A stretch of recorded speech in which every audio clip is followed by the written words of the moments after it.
السلام عليكم ورحمة الله تعالى وبركاته. إن الحمد لله نحمده ونستعينه ونستغفره ونؤمن به ونتوكل عليه ونعوذ بالله من شرور أنفسنا ومن سيئات أعمالنا من يهده الله فلا مضل له ومن يضلل فلا هادي له أي فلن تجد له وليا مرشدا ونشهد أن لا إله إلا الله وحده لا شريك له والذي لا ضد له ولا ند له لا مثل له ولا مثيل له لا وزير له ولا كفيل له لا شبه له ولا شبيه له لا ولد له ولا والد له وهو الواحد الفرد الصمد لم يلد ولم يولد ولم يكن له كفوا أحد ونشهد أن سيدنا ونبينا وحبيبنا وبشيرنا ونذيرنا وطبيبنا وطبيب أرواحنا وحبيبنا وحبيب ربنا محمدا عبد الله ورسوله أرسله بالحق بشيرا ونذيرا وداعيا إلى الله بإذنه وسراجا منيرا أما بعد فقد قال الله تعالى في كلامه المجيد وفي فرقانه الحميد أعوذ بالله من الشيطان الرجيم بسم الله الرحمن الرحيم قل هو الله أحد الله الصمد لم يلد ولم يولد ولم يكن له كفوا أحد إن الله وملائكته يصلون على النبي يا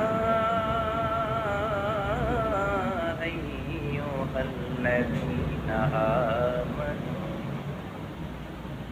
صلوا عليه وسلموا تسليما اللهم صل على محمد وعلى آل محمد كما صليت على إبراهيم وعلى آل إبراهيم إنك حميد مجيد اللهم بارك على محمد وعلى آل محمد كما باركت على إبراهيم وعلى آل إبراهيم إنك حميد مجيد আপনারা সবাই কেমন আছেন?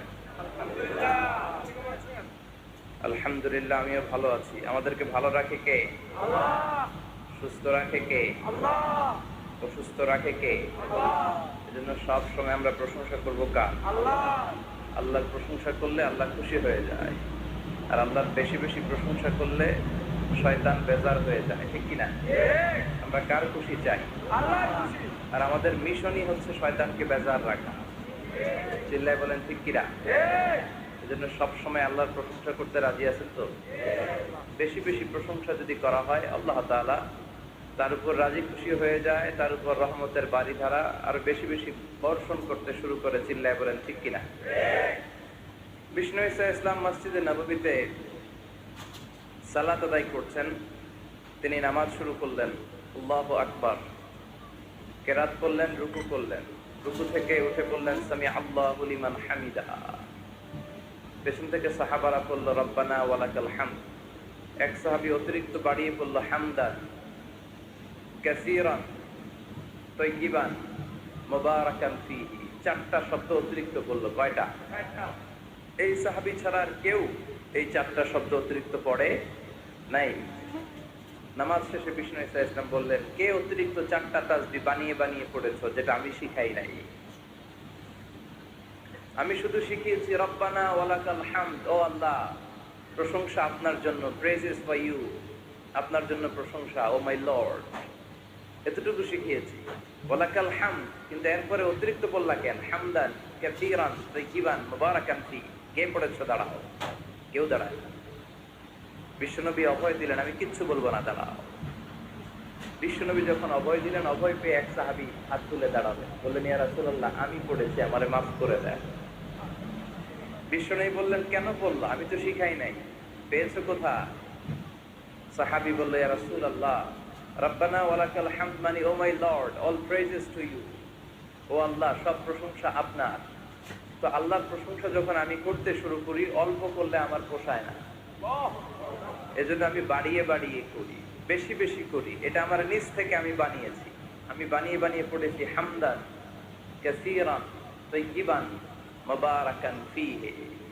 আমাকে মাফ করে দেন। বিষ্ণু বললেন, কোনো সমস্যা নাই, ভয় পেও না, চিন্তা করো না। তোমরা তো দেখোনি, আমি দেখেছি। সালাত অবস্থায় আমি দেখতে পেয়েছি তোমার এই অতিরিক্ত চারটা যে তাসবিহ, এটার সওয়াবটা বিদউয়া সালাসুনা মালাইকা, 30 জনেরও বেশি ফেরেশতা কে কার আগে আল্লাহর আরশে এই সওয়াবটা পৌঁছে দিবে, এ নিয়ে আল্লাহর আকাশের মধ্যে তারা প্রতিযোগিতা করছিল। এজন্য আল্লাহর প্রশংসার দরকার আছে না নাই? ওয়া ইন তাউদ্দু নি'মাতাল্লাহি লা তুহসুহা। আল্লাহর নিয়ামতগুলো যদি গুনতে শুরু করে দাও, গুনে শেষ করা যাবে না। এজন্য বিষ্ণুই বলেছেন, try to utilise the privilege. আল্লাহর দেয়া প্রিভিলেজ গুলো, চান্স গুলো, অপরচুনিটি গুলো তোমরা ব্যবহার করতে চেষ্টা করো। আল্লাহর এই রহমত বরকত গুলোকে কাজে লাগাও। ইগতানিম খামসান ক্বাবলা খামসিন, 5টা জিনিসকে 5টা জিনিস আসার আগে গনিমত মনে করো, কাজে লাগাও, ইউটিলাইজ করো। Try to take the best out of it, এর সর্বোচ্চটা নেওয়ার চেষ্টা করো। আমাদের মুসলিম উম্মার সবচেয়ে বড় সমস্যা হচ্ছে, আমাদের যে ক্যাপাসিটি আছে, আমাদের যে মেধা আছে, আমাদের যে প্রিভিলেজ গুলো আছে, এগুলোকে আমরা কাজে লাগাই না, ঠিক কি না? কিন্তু উন্নত বিশ্ব দেখবেন, যার যতটুকু যোগ্যতা আছে সেটা সে মানবতার কল্যাণে, ইসলামের কল্যাণে কাজে লাগায়। মানবতার কল্যাণে কোনো যোগ্যতা বা কোনো কাজকে কাজে লাগানো, এটা অনেক বড় ইবাদত। সুবহানাল্লাহ পড়ে। আমরা অনেকে মনে করি শুধু সালাত করা, রোজা রাখা, জিকির করা, সাদাকা দেয়া, চ্যারিটি দেয়া, এইটাই ইবাদত না। যে কাজ করলে আল্লাহ খুশি, যে কাজ করলে মানবতার কল্যাণ হয়, তার সবটাই ইবাদত। চিল্লায় বলেন ঠিক কিনা? একজন রাস্তা চিনে না, আপনি রাস্তায় দাঁড়িয়ে রাস্তা দেখিয়ে দিলেন, এটা ইবাদত। একজন অসুস্থ, আপনি তাকে ঋণ দিলেন, এটা ইবাদত। একজন মুমূর্ষু ব্যক্তিকে বাঁচানোর জন্য রক্তের দরকার, আপনি রক্ত দিলেন, এটাও ইবাদত। প্রাণীর প্রতি আপনি দয়া করলেন, এটা ইবাদত। এজন্য প্রিভিলেজ গুলোকে কাজে লাগাতে হবে। বিষ্ণু বলেছেন, ইগতানিম খামসান ক্বাবলা খামসিন, 5টা জিনিস আসার আগে 5টা জিনিসকে কাজে লাগাও। নাম্বার 1 হচ্ছে হায়াতাকা ক্বাবলা মাউতিক, মৃত্যু আসার আগে জীবনটারে কাজে লাগাও, ঠিক কি না? কথা বলেন। আমরা কে কবে মরবো জানি? কেউ জানি? কিন্তু মরবো যে এটা জানি, ঠিক কি না? মরবো এটা সুনিশ্চিত, কিন্তু কবে মরবো কারো জানা নাই। এজন্য মৃত্যু আসার আগে জীবনটাকে কাজে লাগাও, এবং in the day of judgement, কিয়ামতের কঠিন ময়দানে আল্লাহ কিন্তু জিজ্ঞেস করবেন তোমার জীবনটাকে তুমি কোন কাজে লাগিয়েছো। 2 নম্বরে বিষ্ণু ঈসা ইসলাম বলেছেন শাবাবাকা ক্বাবলা হারামিক, বার্ধক্য আসার আগে যৌবনকে কাজে লাগাও। ঠিক কিনা? যুবকরা হচ্ছে শক্তির আধার, তাদের মধ্যে আছে প্রাণ ঢালা উচ্ছ্বাস, তাদের রক্ত গরম, তারা চাইলে অনেক কিছু করতে পারে, পারে না? কোটা বিরোধী আন্দোলন করতে পারে, তারা নিরাপদ সড়ক চাই আন্দোলন করতে পারে, তারা দুর্নীতিমুক্ত বাংলাদেশ গড়ার প্রত্যয় নিতে পারে। চিল্লায় বলে ঠিক কিনা? এজন্য যুবকরা যদি জাগে ভালো থাকবে বাংলাদেশ। যুবকরা যদি ইসলামের পক্ষে কাজ করে বাংলাদেশটার রহমত আর বরকত দিয়ে সমৃদ্ধ করে দিবে কে? এজন্য যুবক ভাইয়েরা যারা আছে, তোমাদের এই সময়টা অনেক দামি সময়। কিয়ামতের দিন 7 শ্রেণীর লোককে আল্লাহ তাআলা তার আরশের নিচে ছায়া দিবে। এর মধ্যে এক শ্রেণীর মানুষ হচ্ছে শাবুন নাশাআ ফি ইবাদাতিল্লাহ, ওই যুবক যারা ইবাদতে সময় কাটিয়েছে, যারা তাদের অবসর সময়টা হিন্দি সিনেমা দেখে নাই, জি বাংলা দেখে নাই, স্টার জলসা দেখে নাই, রূপবানে নাচে কোমর দুলায়া, এগুলো দেখে নাই। তারা তাদের সময়টা আল্লাহর ইবাদতে কাজে লাগিয়েছে। ওই যুবকদেরকে কিয়ামতের ময়দানে আরশের নিচে ছায়া দিবে কে? অনেক যুবক আসছে আজকে আলহামদুলিল্লাহ। আমাদের এই সময়টা ইসলামের পক্ষে কাজে লাগাতে হবে। রাজি আছো তো? সবাই রাজি আছো?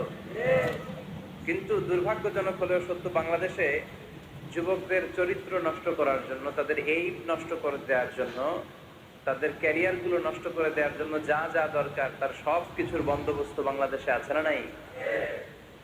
তাদের নৈতিক অবক্ষয়ের জন্য সবচেয়ে ভয়ঙ্করতম জিনিস হচ্ছে মাদক। বাংলাদেশে এটা নাই? হ্যাঁ আছে। এই মাদকের সাথে মুসলমানের কোনো সম্পর্ক থাকতে পারে? সিগারেটের সাথে মুসলমানের কোনো সম্পর্ক থাকতে পারে? সিগারেটের অভ্যাস আমাদের নাই তো? হ্যাঁ, এটা কিন্তু জাহান্নামের খাবার। খেয়াল রাখবেন, সুগন্ধি, সুগন্ধি, this is the sign of paradise. সুঘ্রাণ, এটা হচ্ছে জান্নাতের আলামত। আর ধোঁয়া, এটা জাহান্নামের আলামত। কথা কন? ধোঁয়া কিসের আলামত? আগুন জ্বালাইলে কি ওঠে? ধোঁয়া ওঠে। সিগারেট খেলে কি ওঠে? পৃথিবীতে এই একটা মাত্র খাবার আছে যেটা টয়লেটে বসে খাওয়া যায়।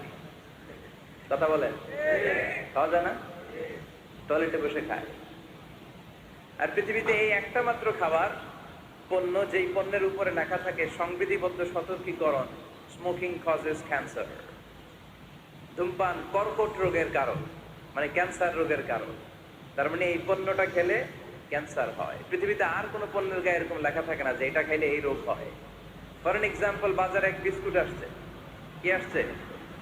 এই বিস্কিটের গায়ে লেখা, এই বিস্কিট যদি কোনো বাচ্চা খায় ওই বাচ্চা ডায়রিয়াতে মারা যাবে, উপরে লেখা।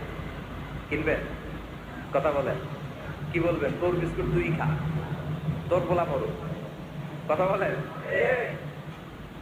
কিন্তু সিগারেট এমন একটা পণ্য যেটার গায়ে লেখা থাকে যে এটা খেলে মানুষ মরে, তারপরও মানুষ খায়। সিগারেট পাই টোবাকো প্ল্যান্টস থেকে, তামাক পাতা থেকে। কোত্থেকে? নাগাইশে আছে নাকি? তামাকের চাষ টাস কমে গেছে না?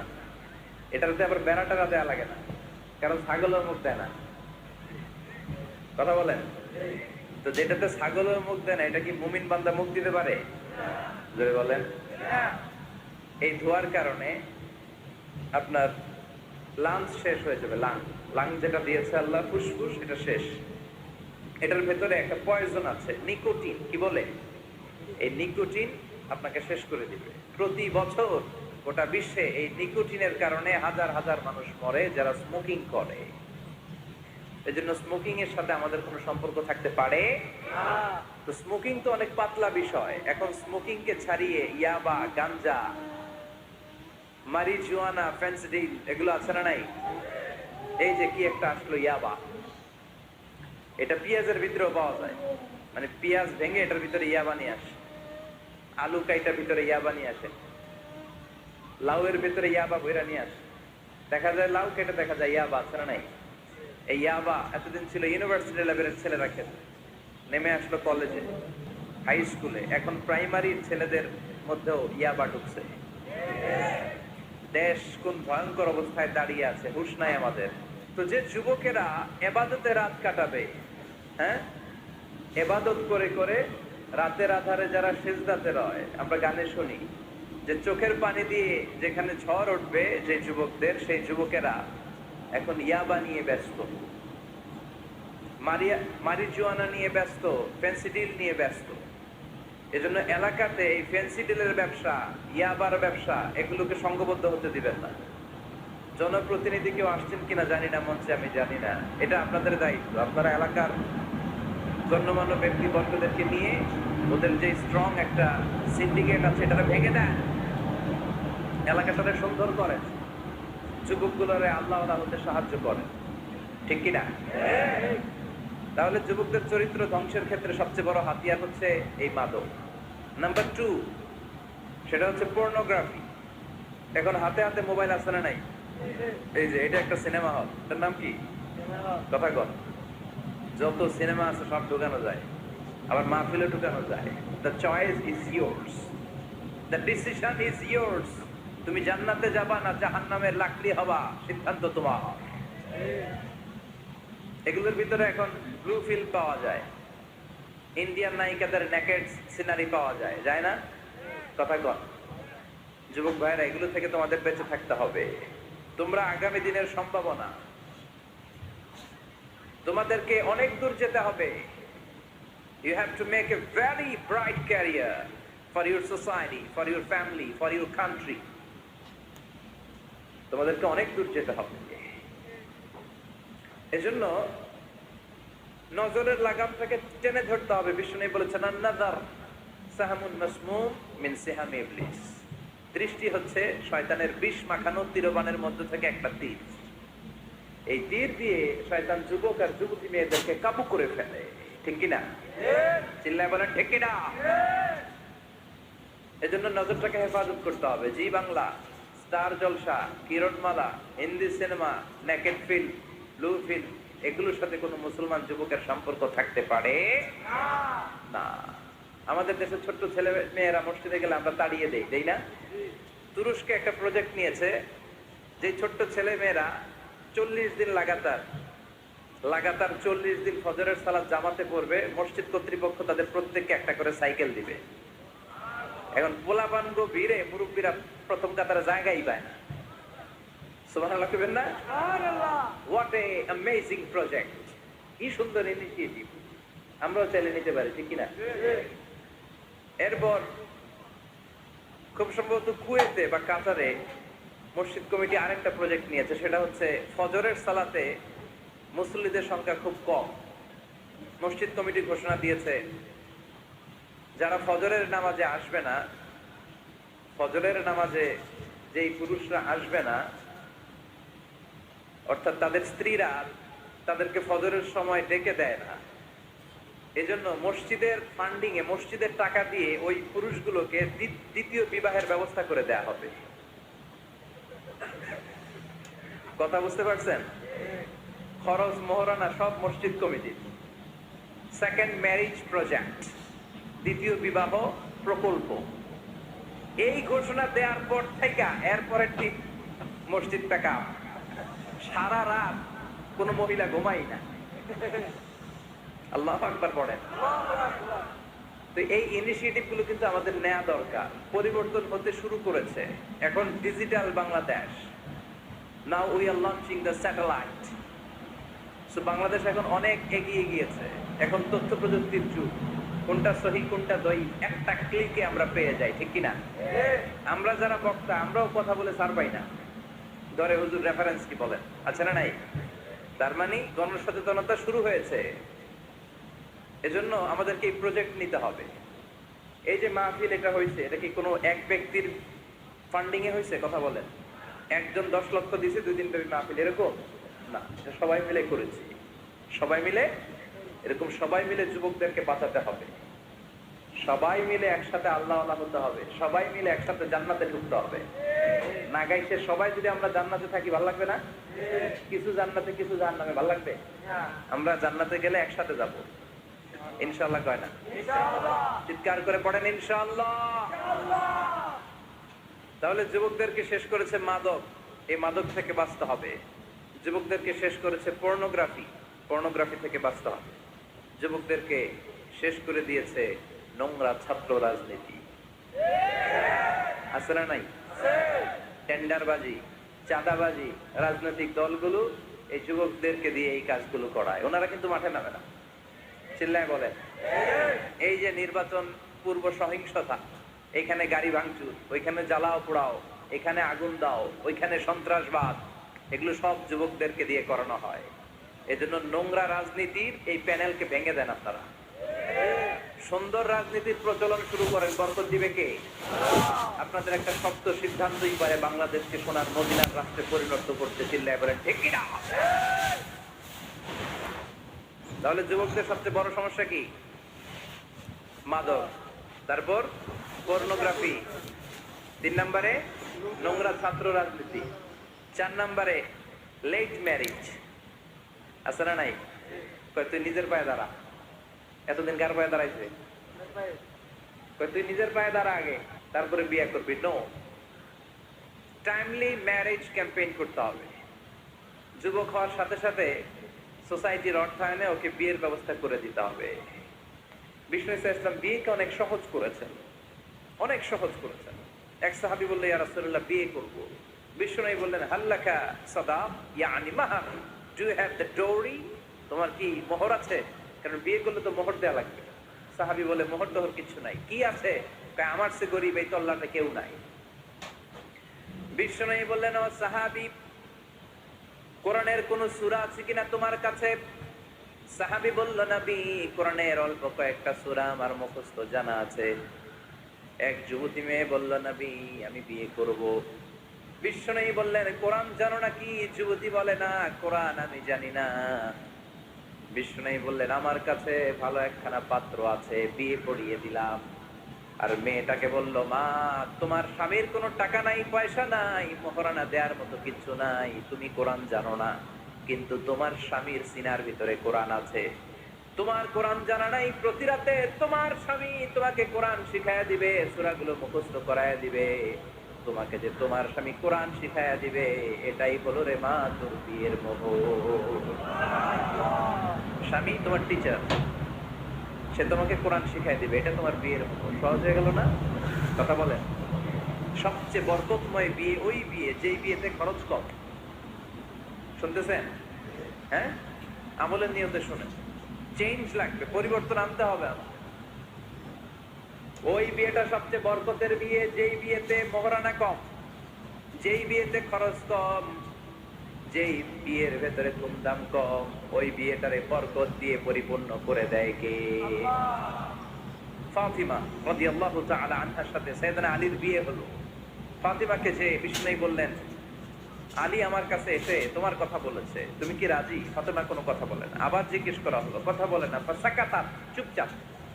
3 বার বিশ্বনবী জিজ্ঞেস করলেন, 3 বারই চুপচাপ।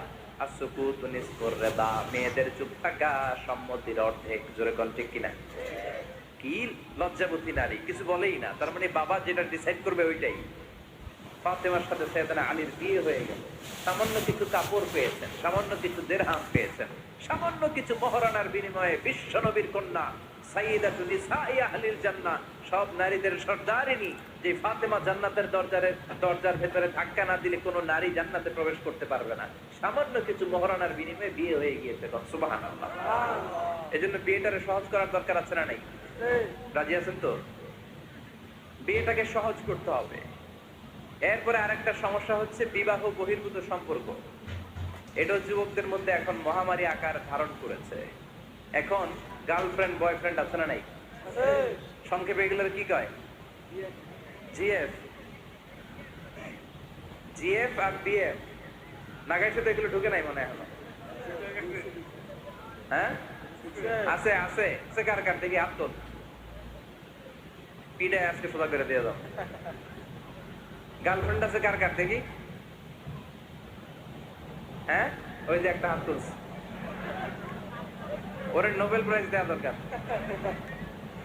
যুবক ভাইয়েরা, এগুলো থেকে বেঁচে থাকতে হবে। তোমাদের এই উচ্ছ্বাস, তোমাদের এই শক্তি ইসলামের পক্ষে কাজে লাগাতে হবে।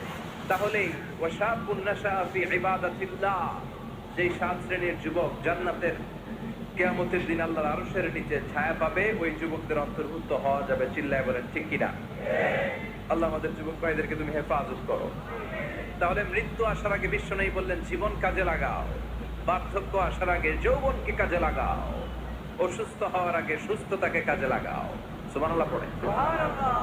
এরপরে বিশ্বনবী বললেন দারিদ্রতার কষাঘাত আসার আগে ধনাঢ্যতাকে কাজে লাগাও। 5 নম্বরে সব শেষে বিশ্বনবী বললেন ব্যস্ত হয়ে যাওয়ার আগে অবসরকে কাজে লাগাও। এগুলোকে কাজে লাগাতে রাজি আছেন? সবাই রাজি আছেন তো? রাজি আছেন সবাই? আল্লাহ তুমি তৌফিক দাও। চিল্লায় পড়েন আমিন, আর জোরে পড়েন আমিন। 2 দিন ব্যাপী তাফসীরুল কোরআনের মাহফিল। আজকে প্রথম দিন। অনেকে কথা বলেছেন আজকে। কারি আব্দুল কাইয়ুম মিয়াজি চমৎকার কথা বলছিলেন, আল্লামা কবির আহমদ কথা বলেছেন। কালকে সকালে আবার মহিলা সমাবেশও আছে। আসবেন তো আপনারা? পুরুষরা আসবে? হ্যাঁ, আসবে না? একটু জায়গা করে দিয়ে, সামনে কিছু জায়গা করে দিয়ে পুরুষরা বসলো আর পেছনে বোনেরা বসলো। নারীদেরকে কোরআনের কথা বেশি বেশি শোনানো দরকার। কেননা বিষ্ণু বলেছেন আর দুনিয়া কুল্লুহা মাতা ওয়া খায়রু মাতা'আদ দুনিয়া আল মারআতুস সালিহা। পৃথিবীতে যা দেখা যায় সব সম্পদ, সব কি কথা বলে, সব হচ্ছে অ্যাসেট, সব সম্পদ। আর এই সব সম্পদের মধ্যে সবচেয়ে দামি সম্পদ হচ্ছে সতী সাধী নারী। সুবহানাল্লাহ। বাড়িতে গিয়া এই জন্য নারীদেরকে ইসলাম শিখাতে হবে, কোরআন শিখাতে হবে। আল্লাহ তুমি তৌফিক দাও। উত্তর নাগাই আজকের প্রোগ্রাম, যারা এই প্রোগ্রামের অ্যারেঞ্জ করেছেন তাদেরকে আমি আন্তরিক শুভেচ্ছা এবং মোবারকবাদ জানাই। আয়োজনে হচ্ছে হিলফুল ফুজুল ইসলামী যুব সংগঠন। মাশাআল্লাহ, হিলফুল ফুজুল আছে এখানে না? যেখানেই হিলফুল ফুজুল ওইখানেই বরকত, বেশি না কম? আল্লাহ তোমাদেরকে কবুল করুন। এই যুবকদেরকে আল্লাহ সাইয়েদনা হামজার মতো, ওমরে ফারুকের মতো কবুল করে নিন। আমরা আরো জোরে পড়ে আমিন। আসুন আমরা ফরমালি আল্লাহকে থ্যাঙ্কস জানাই যে আল্লাহ তাআলা এত চমৎকার পরিবেশে আমাদেরকে শীতকালে এই প্রোগ্রামগুলোতে আসার বসার তৌফিক এনায়েত করেছেন। আসুন হৃদয় নিংড়ানো মনের সবটুকুন ভালোবাসাকে উজাড় করে দিয়ে, সিংহ শার্দুলের মতো গর্জন করে, আকাশ বাতাস প্রকম্পিত করে, মন প্রাণ বুক মুখ একসাথে করে, দেহের সবটুকুন শক্তি গলার মাঝ বরাবর এনে চিৎকার করে আমরা পড়বো কালিমাতুশ শুকর আলহামদুলিল্লাহ। সবাই পড়েন রব্বানা লাকাল হামদ, রব্বানা লাকাল হামদ হামদান কাসীরান, হামদান কাসীরান তাইয়িবান মুবারাকান ফীহি, মুবারাকান ফীহি ইয়া রাব্বি, ইয়া রাব্বি লাকাল হামদু, লাকাল হামদু কামা ইয়ানবাগি, কামা ইয়ানবাগি লিজালালি ওয়াজহিকা, লিজালালি ওয়াজহিকা ওয়া আযীমি সুলতানিকা, লাকাল হামদু বিল ঈমান, লাকাল হামদু বিল ইসলাম, লাকাল হামদু বিল কুরআন। প্রশংসা করলাম কার? সব সময় প্রশংসা করবেন কার? খাওয়ার সময়, ঘুমানোর সময়, সিনেমা দেখার সময়। সিনেমা দেখা যাবে? একটু আগে ওয়াদা হয়েছে না? এগুলোর সাথে আমাদের কোনো সম্পর্ক নাই। আল্লাহ তুমি হেফাজত করো। আরো জোরে পড়েন আমিন। সম্মানিত ভাইরা, আমি আপনাদের খেদমতে ছোট্ট একটা সূরা তেলাওয়াত করেছি, যে সূরাটা আমাদের অনেকেরই মুখস্থ আছে না নাই? আমি আজকে সকাল থেকে কিছুটা অসুস্থ। আপনাদের কাছে দোয়া চাই যতক্ষণ কথা বলবো সুস্থতার সাথে যেন কোরআন থেকে রিলে করে করে কথাগুলো শোনাতে পারি। আল্লাহ তুমি তৌফিক দাও। আমরা পড়ি আমিন। এই সূরাটা আমাদের সবার মুখস্থ। 30তম পারার ছোট্ট একটি সূরা। সূরাটির নাম সূরাতুল ইখলাস। সূরাটির নাম কি? সূরাতুল ইখলাস মুখস্থ নাই এমন কি কেউ আছেন? জোরে বলেন, কথা বলেন। সবার মুখস্থ আছে না? ছোটবেলা আমরা যখন মসজিদে যেতাম তখন ইমাম সাহেবের কণ্ঠে শুনতে শুনতে কিছু সূরা আমাদের এমনি মুখস্থ হয়ে যেত। সূরাতুদ দুহা, সূরাতুত তিন, সূরাতুল ফিল, সূরাতুল ইখলাস। এগুলো দিনক্ষণ ঠিক করে মুখস্থ করা লাগে না। এগুলো শুনতে শুনতে কবে যে মুখস্থ হয়ে গেছে আমরা নিজেরাও জানি না। সুবহানাল্লাহ পড়বেন না? সূরাতুল ইখলাস হচ্ছে ঠিক তেমন একটি সূরা যে সূরাটি আমাদের প্রত্যেকের কলিজার ভেতরে আছে না নাই? এটি অনেক দামি একটি সূরা। আমরা অনেক সময় অনেক জিনিসকে খুব তুচ্ছ মনে করি, জানা থাকার কারণে খুব ছোট মনে করি। আসলে ওগুলো ছোট নয়, আসলে এগুলোর স্ট্যাটাস, এগুলোর মর্যাদা, ডিগনিটি অনেক হাই, অনেক বেশি। তার মধ্যে সূরাতুল ইখলাস হচ্ছে অন্যতম। দেখতে ছোট কিন্তু মহিমা বেশি। বাংলাদেশে এক ধরনের ছোট মরিচ পাওয়া যায় না, কি মরিচ বলে এটারে? হ্যাঁ, ধান্না মরিচ, ধান্না মরিচ। তো এটা ছোট, কিন্তু ঝাল আছে না নাই?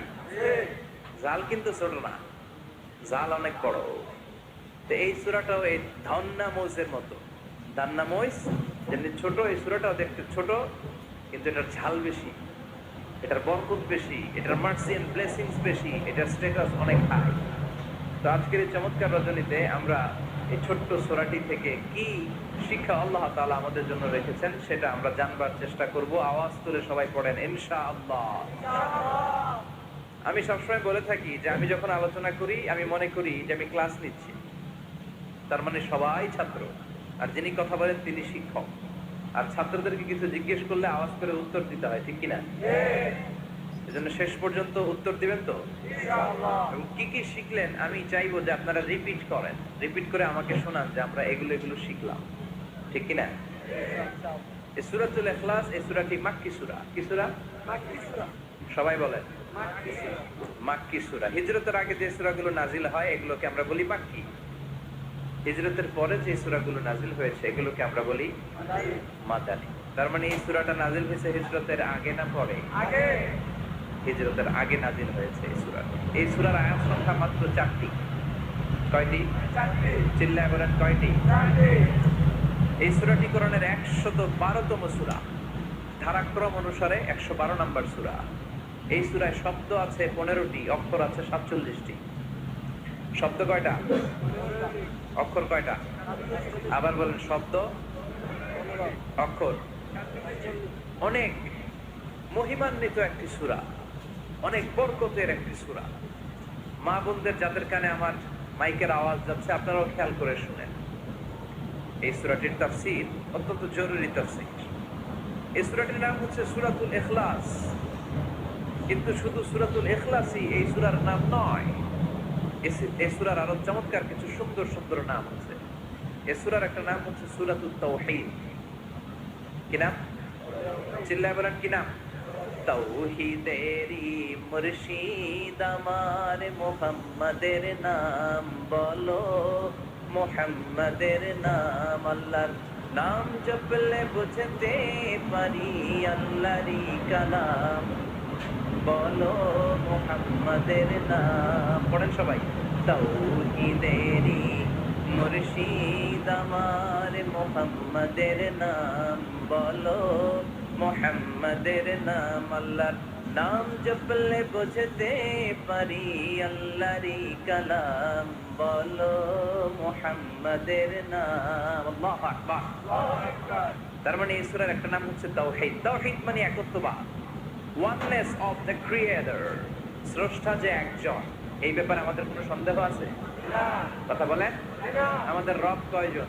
একজন। স্রষ্টা কয়জন? একজন। এজন্য সূরার নাম হচ্ছে সূরাতুত তাওহীদ, একত্ববাদের ধারণা। আল্লাহ যে একজন, এই কথাটা এই সূরার ভিতরে চমৎকার ভাবে বর্ণনা করেছে কে? আর তাওহীদের বিপরীত হলো শিরক। শিরক হলো ভয়ঙ্করতম একটা রোগের নাম। ক্যান্সারের অ্যান্সার হয়, শিরকের কোনো অ্যান্সার হয় না। জোরে বলেন ঠিক কিনা? এজন্য আমরা যত ইবাদত করার জন্য নিয়ত করি, আল্লাহ প্রথমে বলেন শিরক করো কিনা আগে সেটা বলো। প্রথমে তুমি শিরক থেকে নিজেকে মুক্ত করার ঘোষণা দিয়ে দাও, তারপরে ইবাদত শুরু করো। ইবাদতটা তখন কবুল করে নিবে কে? এজন্য আমরা যখন নামাজে দাঁড়াই আল্লাহ বলে শিরক করো নাকি?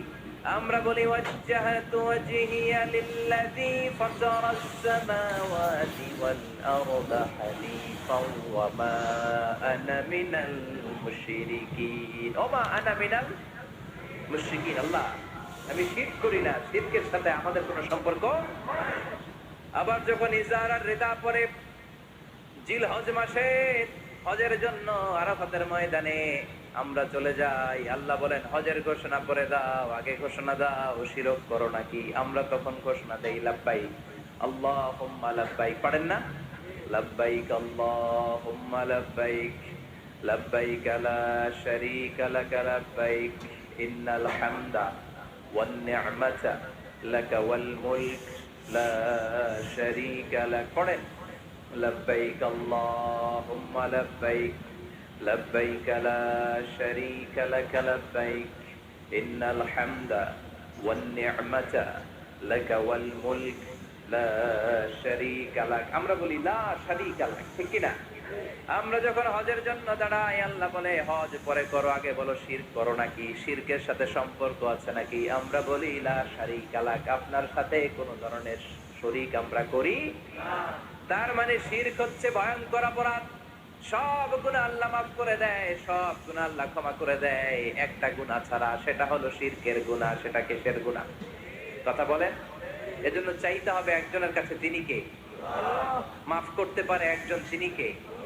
মনের বাসনা পূরণ করতে পারে একজন তিনি কে বিপদ থেকে রক্ষা করতে পারে একজন তিনি কে নির্বাচনে বিজয় দিতে পারে একজন তিনি কে এজন্য চাইতে হবে কার কাছে এটার নাম হচ্ছে তাওহীদ এটার নাম কি তাওহীদ তার বিপরীত হচ্ছে শিরক বিষ্ণু বলেন আখফা মিন দাবিবিন নামাল পিঁপড়ার গুটি গুটি পায়ের চেয়েও সূক্ষ্ম হচ্ছে শিরক পিঁপড়া যেমনি মিষ্টির দোকানের ভেতরে মিষ্টির বক্সের ভেতরে গুটি গুটি পায়ে ঢুকে যায় আর মিষ্টিগুলোকে নষ্ট করে দেয় ঠিক তেমনি শিরক গুটি গুটি পায়ে ভাইরাসের মতো মানুষের দেহের ভেতরে ঢুকে তার ঈমান আমল সবকিছুকে বরবাদ করে দেয় চিল্লায় বলেন ঠিক কি না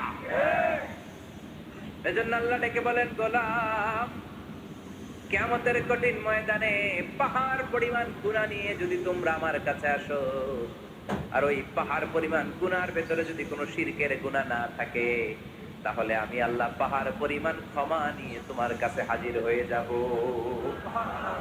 পাহাড় পরিমাণ গুনাহ কিন্তু এই গুনাহতে শিরকের গুনাহ নাই অন্য গুনাহ তাহলে পাহাড় পরিমাণ ক্ষমা নিয়ে আমাদের কাছে হাজির হয়ে যাবে কে এটার নাম হচ্ছে তাওহীদ এক আল্লাহ বিশ্বাস করা এজন্য সূরাতুল ইখলাস শুধু সূরাতুল ইখলাসের নাম নয় এই সূরার আরো চমৎকার কিছু সুন্দর সুন্দর নাম আছে এই সূরার একটা নাম হচ্ছে সূরাতুত তাওহীদ কি নাম চিল্লায় বলেন কি নাম তাওহীদেরই মুর্শিদ আমার মুহাম্মাদের নাম বলো মুহাম্মাদের নাম আল্লাহর নাম জপলে বুঝতে পারি আল্লাহরই কালাম বলো মুহাম্মাদের নাম পড়েন সবাই তাওহীদেরই মুর্শিদ আমার মুহাম্মাদের নাম বলো মুহাম্মাদের নাম আল্লাহর নাম জপলে বুঝতে পারি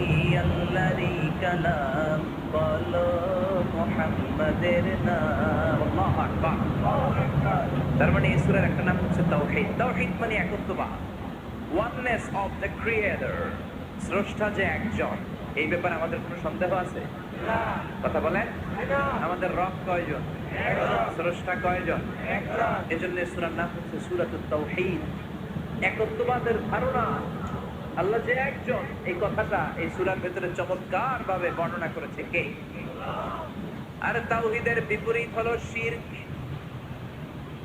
শিরক হলো ভয়ঙ্করতম একটা রোগের নাম ক্যান্সারের অ্যানসার হয় শিরকের কোনো অ্যানসার হয় না জোরে বলেন ঠিক কি না এজন্য আমরা যত ইবাদত করার জন্য নিয়ত করি আল্লাহ প্রথমে বলেন শিরক করো কিনা আগে সেটা বলো প্রথমে তুমি শিরক থেকে নিজেকে মুক্ত করার ঘোষণা দিয়ে দাও তারপরে ইবাদত শুরু করো ইবাদতটা তখন কবুল করে নিবে কে এজন্য আমরা যখন নামাজে দাঁড়াই আল্লাহ বলে শিরক করো নাকি আমরা বলি ওয়াজ্জাহাতু ওয়াজহিয়া লিল্লাযী ফাতারাস সামাওয়াতি ওয়াল আরদা হানিফান ওয়া মা আনা মিনাল মুশরিকিন ওয়া মা আনা মিনাল মুশরিকিন আল্লাহ আমি শিরক করি না শিরকের সাথে আমাদের কোনো সম্পর্ক আবার যখন ইজারা রিদা পরে জিলহজ মাসে হজের জন্য আরাফাতের ময়দানে আমরা চলে যাই আল্লাহ বলেন হজের ঘোষণা করে দাও আগে ঘোষণা দাও শিরক করো নাকি আমরা তখন ঘোষণা দেই লাব্বাইক আল্লাহুম্মা লাব্বাইক পড়েন না লাব্বাইক আল্লাহুম্মা লাব্বাইক লাব্বাইক লা শারীকা লাক লাব্বাইক ইন্নাল হামদা ওয়ান নি'মাতা লাকা ওয়াল মুলক লা শারীকা লাক পড়েন لبيك اللهم لبيك لبيك لا شريك لك لبيك إن الحمد والنعمة لك والملك লা শারীকা লাক। আমরা বলি লা শারীকা লাক, ঠিক কি না? আমরা যখন হজের জন্য দাঁড়াই, আল্লাহ বলে হজ পরে করো, আগে বলো শিরক করো নাকি, শিরকের সাথে সম্পর্ক আছে নাকি। আমরা বলি লা শারীকা লাক, আপনার সাথে কোনো ধরনের শরীক আমরা করি। তার মানে শিরক হচ্ছে ভয়ঙ্কর অপরাধ। সব গুনাহ আল্লাহ মাফ করে দেয়, সব গুনাহ আল্লাহ ক্ষমা করে দেয়, একটা গুনাহ ছাড়া, সেটা হলো শিরকের গুনাহ। সেটা কিসের গুনাহ? কথা বলেন। এজন্য চাইতে হবে একজনের কাছে, তিনি কে? মাফ করতে পারে একজন, তিনি কে? মনের বাসনা পূরণ করতে পারে একজন, তিনি কে? বিপদ থেকে রক্ষা করতে পারে একজন, তিনি কে? নির্বাচনে বিজয় দিতে পারে একজন, তিনি কে? এজন্য চাইতে হবে কার কাছে? এটার নাম হচ্ছে তাওহীদ। এটার নাম কি? তাওহীদ। তার বিপরীত হচ্ছে শিরক। বিষ্ণু বলেন আখফা মিন দাবিবিন নামাল, পিঁপড়ার গুটি গুটি পায়ের চেয়েও সূক্ষ্ম হচ্ছে শিরক। পিঁপড়া যেমনি মিষ্টির দোকানের ভেতরে, মিষ্টির বক্সের ভেতরে গুটি গুটি পায়ে ঢুকে যায় আর মিষ্টিগুলোকে নষ্ট করে দেয়, ঠিক তেমনি শিরক গুটি গুটি পায়ে ভাইরাসের মতো মানুষের দেহের ভেতরে ঢুকে তার ঈমান আমল সবকিছুকে বরবাদ করে দেয়। চিল্লায় বলেন ঠিক কি না? এজন্য আল্লাহ ডেকে বলেন গোলাম, কিয়ামতের কঠিন ময়দানে পাহাড় পরিমাণ গুনাহ নিয়ে যদি তোমরা আমার কাছে আসো, আর ওই পাহাড় পরিমাণ গুনার ভেতরে যদি কোনো শিরকের গুনাহ না থাকে, তাহলে আমি আল্লাহ পাহাড় পরিমাণ ক্ষমা নিয়ে তোমার কাছে হাজির হয়ে যাব। পাহাড় পরিমাণ গুনাহ, কিন্তু এই গুনাতে শিরকের গুনাহ নাই, অন্য গুনাহ। তাহলে পাহাড় পরিমাণ ক্ষমা নিয়ে আমাদের কাছে হাজির হয়ে যাবে কে? এটার নাম হচ্ছে তাওহীদ, এক আল্লাহ বিশ্বাস করা। এজন্য সূরাতুল ইখলাস শুধু সূরাতুল ইখলাসের নাম নয়, এই সূরার আরেকটা নাম হচ্ছে সূরাতুত তাওহীদ। চিল্লায় বলেন কি নাম? সবাই বলেন কি নাম? আবার এই সূরার আরেকটা নাম হচ্ছে সূরাতুল মা'রিফা। কি নাম? সবাই বলেন, আরো জোরে বলেন, সূরাতুল মা'রিফা। মা'রিফা মানে জানা বা চেনা। এই সূরা পড়লে আল্লাহরে জানা যায়, এই সূরা পড়লে আল্লাহরে চেনা যায়, এই সূরা পড়লে আল্লাহর পরিচয় পাওয়া যায়। এজন্য সূরার নাম হচ্ছে মা'রিফা। এই সূরার নাম কি? সূরাতুল মা'রিফা। কিন্তু আমরা এটার নাম দিছি মারেফত, মাইরের পর। এগুলোর মাইর দিতে হবে। নামাজ নাই, রোজা নাই, লাল শালু পড়ে থাকে, চুলে চুটি বেঁধে থাকে, আছে না নাই? দিল বান্দা কালমা চোরে, না পায় শ্মশান না পায় ঘরে, দিন থাকিতে আয়রে পথে ছাইড়া দে ভণ্ডামি, ভণ্ডামি ভণ্ডামি ভণ্ডামি, ছাইড়া দে ভণ্ডামি। নামাজ কালাম পড়ে না, ইবলিস শয়তানের নানা, এরকম আছে না নাই? নামাজ রোজা নাই, এতে নামাজ লাগে না, রোজা লাগে না, শরিয়া লাগে না, ইসলাম লাগে না, সুন্নাহ লাগে না, চুলে জট পাকানো, গোসলও করে না। এমন পীর নাকি আছে সারা বছর গোসল করে না। হ্যাঁ, খাটাস,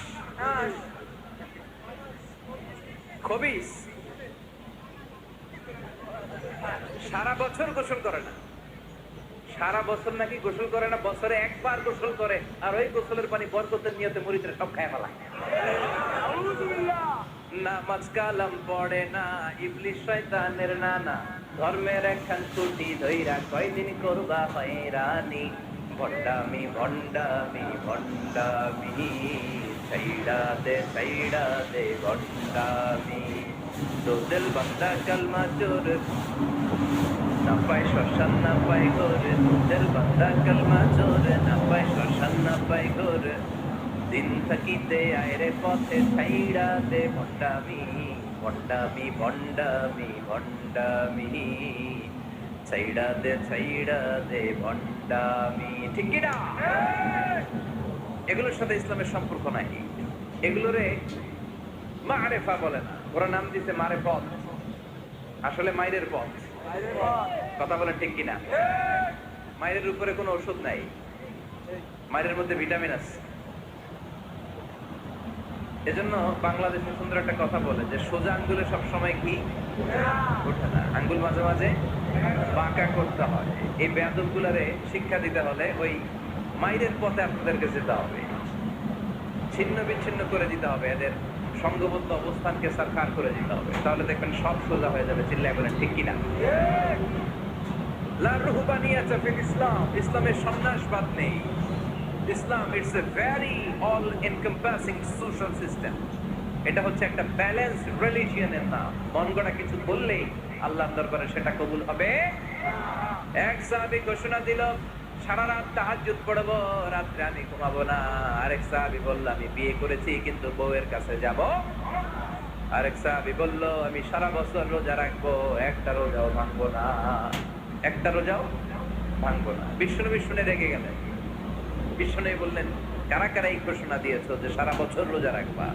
সারা বছর রোজা রাখার সিস্টেম ইসলামে নাই। এটাকে আরবিতে বলে সাওমে বিসাল। কি বলে?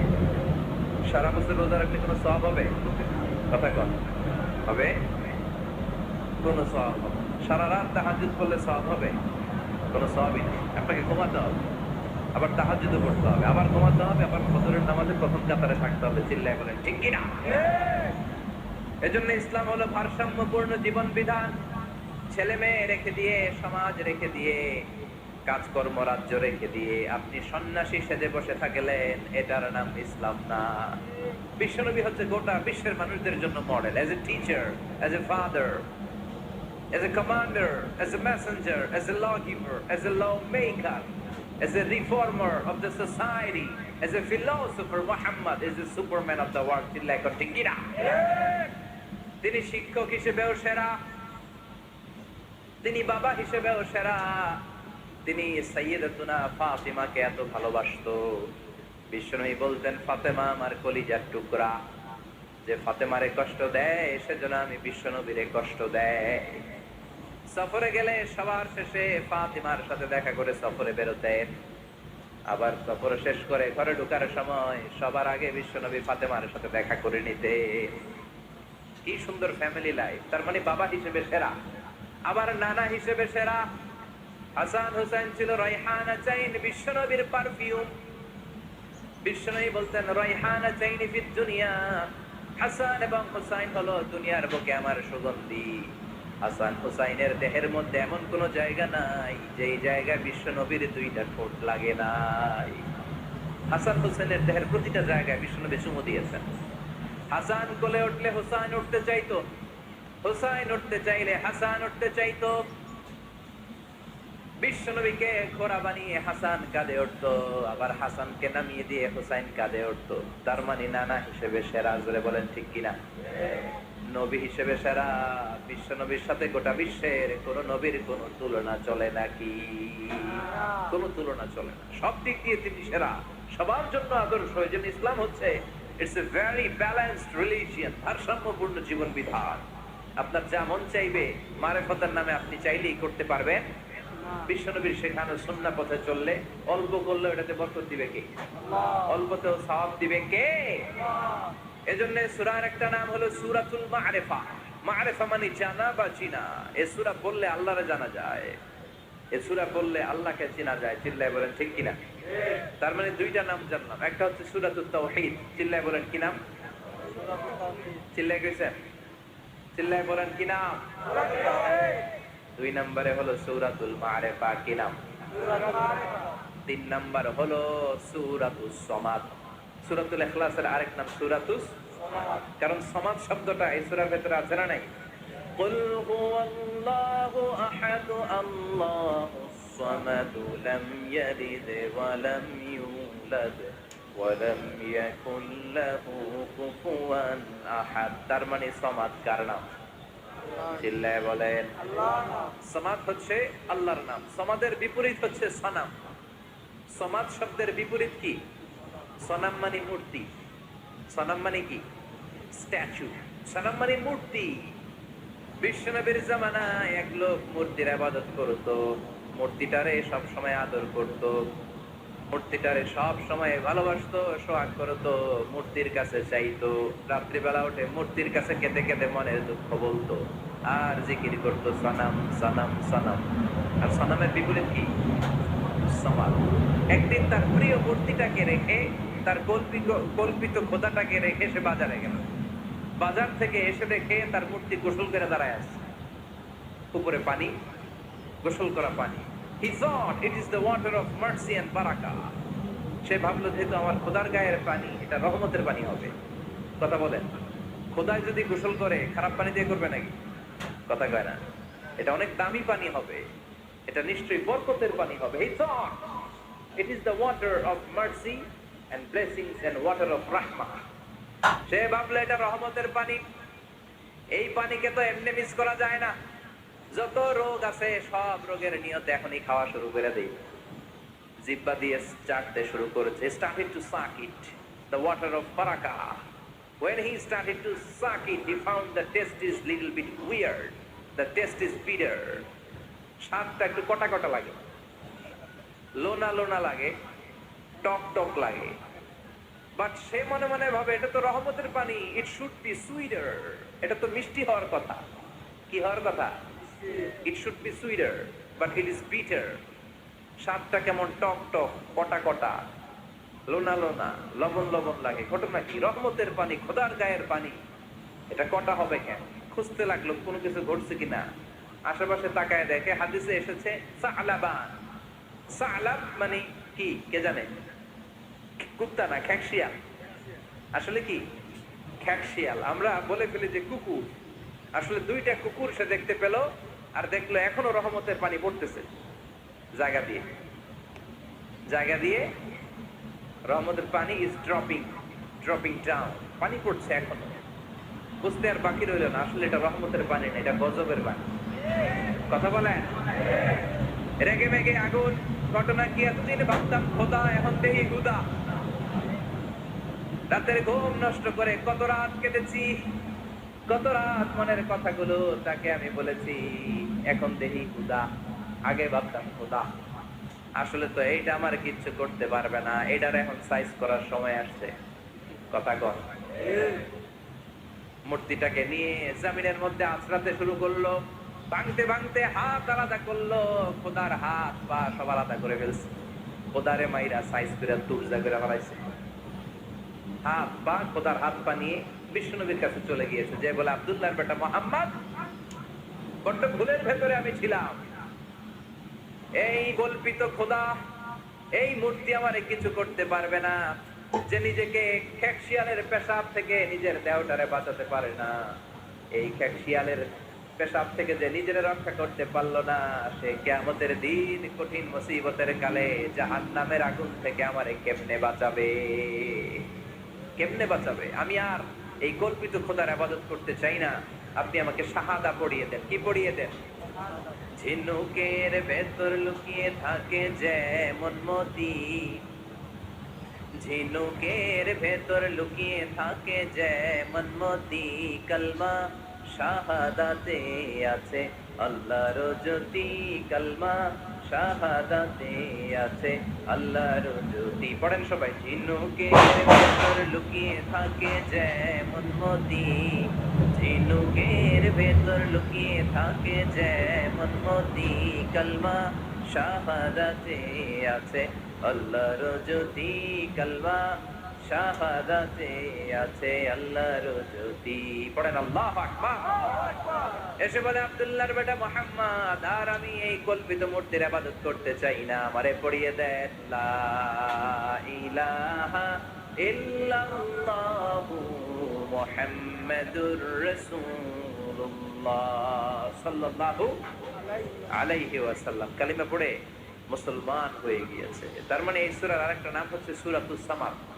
তিনটা নাম আমরা শিখলাম এই সূরার। প্রথমে শিখেছি সূরাতুল তাওহীদ, 2 নম্বরে শিখেছি সূরাতুল মা'রিফা, 3 নম্বরে শিখেছি সূরাতুস সামাদ। এই সূরাটা অনেক ফজিলতপূর্ণ সূরা। বিশ্বনবী এই সূরাটাকে বড্ড বেশি ভালোবাসতেন। বিশ্বনবী সাল্লাল্লাহু আলাইহি ওয়াসাল্লাম ফজরের যে 2 রাকাত সুন্নাত, মাগরিবের যে 2 রাকাত সুন্নাত, এই সুন্নাত নামাজে এই সূরাটা পড়তেন। জোরে বলেন সুবহানাল্লাহ।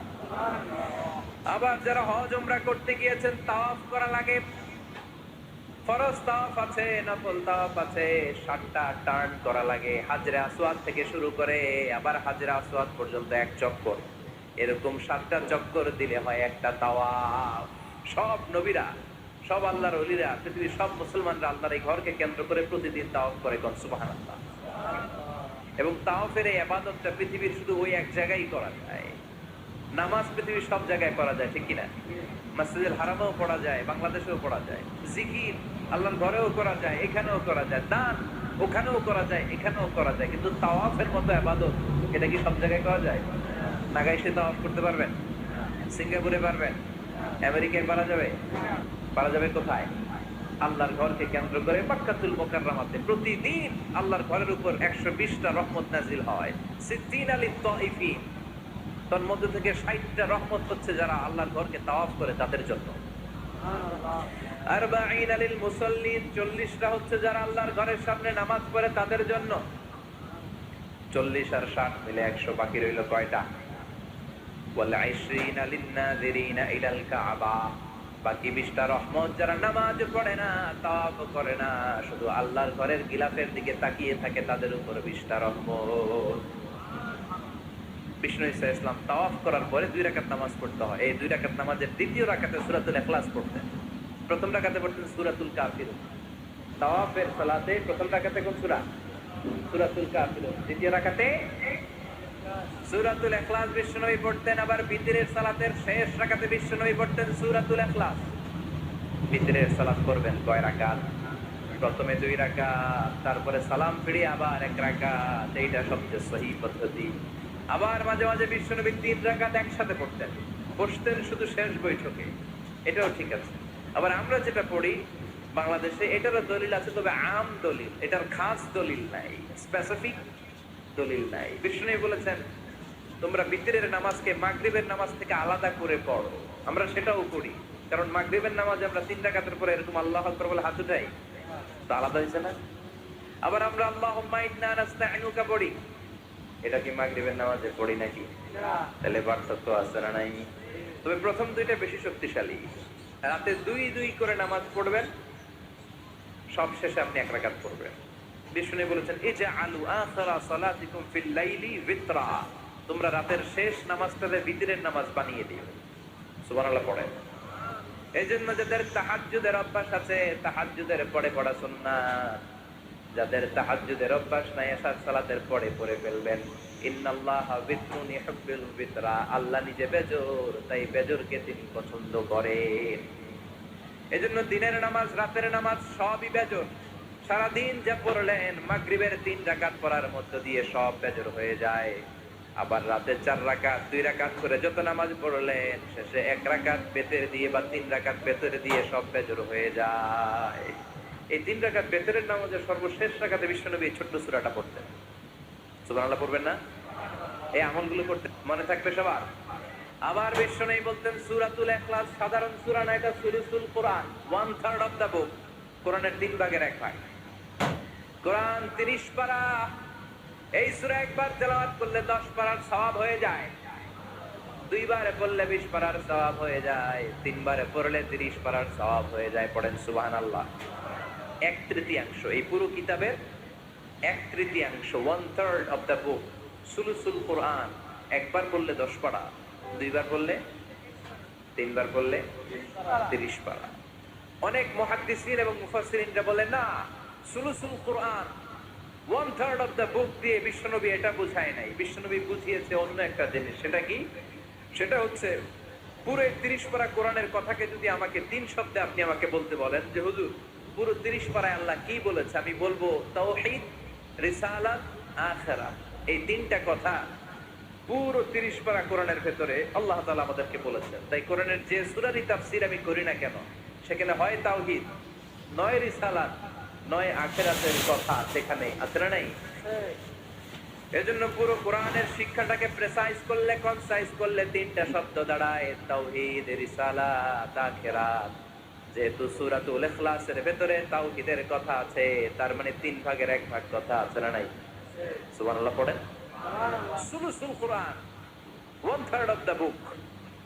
একবার পড়লে 10 পারা, 2 বার পড়লে 20 পারা, 3 বার পড়লে পুরো কোরআনের খতম। কিংবা যে 3টা মেসেজ আল্লাহ দিতে চেয়েছেন পুরো কোরআন দিয়ে, তার একটা এই সূরার ভেতরে আছে না নাই? চিল্লায় বলেন। আবার বিশ্বনবী মদিনাতে হিজরতের আগে কোবা পল্লীতে মসজিদ বানালেন, মসজিদে কোবা। হজ করতে গেলে, উমরা করতে গেলে লোকজন এই মসজিদটাতে বড্ড ভিড় করে। কারণ বিশ্বনবী প্রতি সপ্তাহের শনিবার এই মসজিদে যেতেন। কি বার? কথা বলেন। এজন্য মদিনাতে গেলে শনিবারে জিয়ারত করা সুন্নাত। প্রতি শনিবারে বিশ্বনবী মসজিদে নববী থেকে হেঁটে হেঁটে হেঁটে হেঁটে এই মসজিদে কুবায় যেতেন। এবং বিষ্ণু বলেছেন, যারা ঘর থেকে ওযু করে এই মসজিদে কুবায় যে 2 রাকাত নামাজ পড়বে, একটা কবুল উমরা হজের সওয়াব আল্লাহ তার আমলনামায় দিয়ে দিবে। এই মসজিদে, কুবা মসজিদের জন্য বিশ্বনবী একজন ইমাম নির্ধারণ করলেন। ইমাম সাহেবকে বললেন, যাও তুমি নামাজ পড়াও। বিশ্বনবীর অ্যাপয়েন্ট দেয়া ইমাম সাহেব কুবা পল্লীতে যে নামাজ পড়ানো শুরু করলেন, কিন্তু সমস্যা বেড়ে গেল। তিনি মাগরিবের নামাজ, এশার নামাজ আর ফজরের নামাজ, মানে যেই নামাজে আওয়াজ করে কেরাত করতে হয়, কয় নামাজে আওয়াজ করে কেরাত? কথা বলেন। কি কি? মাগরিব, এশা, ফজর। এই ইমাম সাহেব ইমামতির চান্স পেয়ে প্রতি রাকাতের নামাজে সূরা ফাতিহা পড়ার পরেই সূরা ইখলাস দিয়ে নামাজ শুরু করে, তারপরে আরেকটা সূরা পড়ে, আবার দ্বিতীয় রাকাতে সূরাতুল ফাতিহা পড়ে, আবার সূরা ইখলাস। ফজরের সময়ও সূরা ইখলাস, এশার সময়ও সূরা ইখলাস, মাগরিবের সময়ও এই সূরা। মুসল্লিরা সব খেপে গিয়েছে। সবাই বলে, ও ইমাম সাহেব, ঘটনা কি? খালি কুল হুয়াল্লাহ পড়েন কেন? আর সূরা নাই আপনার? খালি কুল হুয়াল্লাহ পাইছেনটা কি? নাগাইশ জামে মসজিদের ইমাম সাহেব মাগরিবের প্রথম রাকাতেও সূরাতুল ইখলাস, দ্বিতীয় রাকাতেও ইখলাস, এশার নামাজের প্রথম রাকাতেও ইখলাস, দ্বিতীয় রাকাতেও ইখলাস, ফজরের রাকাতেও ইখলাস, দ্বিতীয় রাকাতেও ইখলাস। কি করবেন? আজকে ইমামের একদিন কি আমার একদিন। পাইছেন কি আপনি? সবাই বলে, আপনি পাইছেন কি? ইমাম সাহেব পড়তে মন চাইলে পড়ো, নাইলে অন্য মসজিদে যাও। কারণ এটা বাংলাদেশের সিস্টেমে সভাপতি সেক্রেটারির নিয়োগ দেয়া ইমাম না, নিয়োগ দিয়েছে বিশ্বনবী। আবার ক্যান্সেল করলেও লাগবে বিশ্বনবীরে, ঠিক কিনা? নিয়োগ দিয়েছে বিশ্বনবী, নিয়োগ বাতিল করলেও করবে কে? বিশ্বনবী। মুসল্লির তো কোনো ইখতিয়ার নাই। সব মুসল্লিরা মিলে বিশ্বনবীর দরবারে যায়, যে বলেন, আমি কি ইমাম সাহেব দিলেন কুল হুয়াল্লাহ ছাড়া কিচ্ছু পারে না, খালি কুল হুয়াল্লাহ। কি এক মুসিবতে আছি, প্রত্যেক নামাজে কুল হুয়াল্লাহু আহাদ দিয়ে শুরু করে, এরপরে আরেক সূরা পড়ে। ঘটনা কি? বিশ্বনবী বললেন, ইমাম সাহেবরে ডাকো। বিশ্বনবী ইমাম সাহাবীরে বললেন, ও সাহাবী, কেন এই কাজটা করো? তোমার মুসল্লিরা বলে প্রতি রাকাতে কেন কুল হুয়াল্লাহ দিয়ে শুরু করো, ঘটনাটা কি? অন্য সূরা পড়ো না কেন? সাহাবী বলে, নবী গো, এই সূরাটারে আমি বড্ড বেশি ভালোবাসি, কারণ ফিহি সিফাতুর রহমান, এই সূরার ভেতরে আমার আল্লাহর পরিচয় আছে গো নবী।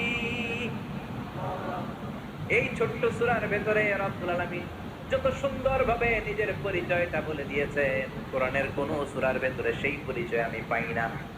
তাই এই সূরাটা দিয়ে প্রতি রাকাতে নামাজ শুরু না করলে আমার কলিজা ঠান্ডা হয় না গো নবী। বিশ্বনবী বললেন, ঠিক আছে, চেঞ্জ করার দরকার নাই, তুই প্রতি রাকাতেই কুল হুয়াল্লাহই পড়বি। সুবহানাল্লাহ পড়েন। প্রতি রাকাতেই তুমি সূরাতুল ইখলাস পড়বা, ইমামতি বাতিল হবে না। তবে জেনে রেখো, এই সূরার প্রতি ভালোবাসা কিয়ামতের দিন তোমার জান্নাতে পাঠায়া দিবে। এই সূরার ভালোবাসার কারণে জাহান্নামের আগুন তোমার জন্য হারাম করে দিয়েছে কে? এজন্য সূরাতুল ইখলাস বেশি বেশি তেলাওয়াতের দরকার আছে না নাই? কথা বলেন। আজকে থেকে বেশি বেশি সূরাতুল ইখলাস তেলাওয়াত করবেন তো? সবাই রাজি আছেন তো? নবম হিজরির ঘটনা। বিশ্বনবী সাল্লাল্লাহু আলাইহি ওয়াসাল্লাম তাবুকের যুদ্ধে গেলেন। বিশ্বনবী তাবুকের ময়দানে আসতে শুই না, কাফের মুশরিকের আন্ডা বাচ্চা সব দৌড়। কারণ বিশ্বনবী কোন যুদ্ধে গেলে বা কোনো জায়গায় দাঁড়ালে ওনার ডানে বায়ে সামনে পেছনে 1 মাসের এরিয়ার মধ্যে যদি কোনো কাফের মুশরিক থাকে, তাদের অন্তরের ভেতরে বিশ্বনবীর ব্যাপারে ভয় আর ধুকধুকানি তৈরি করে দেয় কে? বিশ্বনবী তাবুকের ময়দানে গেলেন। রোমান সাম্রাজ্যের খ্রিস্টান সৈনিকেরা যখন জানতে পারলো বিশ্বনবী এসেছে, সব সৈনিক নিয়ে দৌড়। আইজো দৌড়, কাইলো দৌড়, কই যুদ্ধের দরকার নাই, ভিক্ষা লাগবো না, আগে কুত্তা ঠাগা, সব দৌড়। কোন যুদ্ধ ছাড়াই বিশ্বনবী জিতে গিয়েছে। কোন সুবহানাল্লাহ। বিশ্বনবী আল্লাহর শুকরিয়া করলেন। হঠাৎ বিশ্বনবী দেখলেন আকাশের সূর্যের আলো ক্ষীণ হতে শুরু করেছে, কমতে শুরু করেছে। তিনি খেয়াল করে দেখলেন এর কারণ সাইয়েদনা জিবরাইল বিশাল ফেরেশতাদের বহন নিয়ে পৃথিবীতে নেমে আসছেন। পড়েন সুবহানাল্লাহ। এসে বললেন, ইয়া রাসূলুল্লাহ,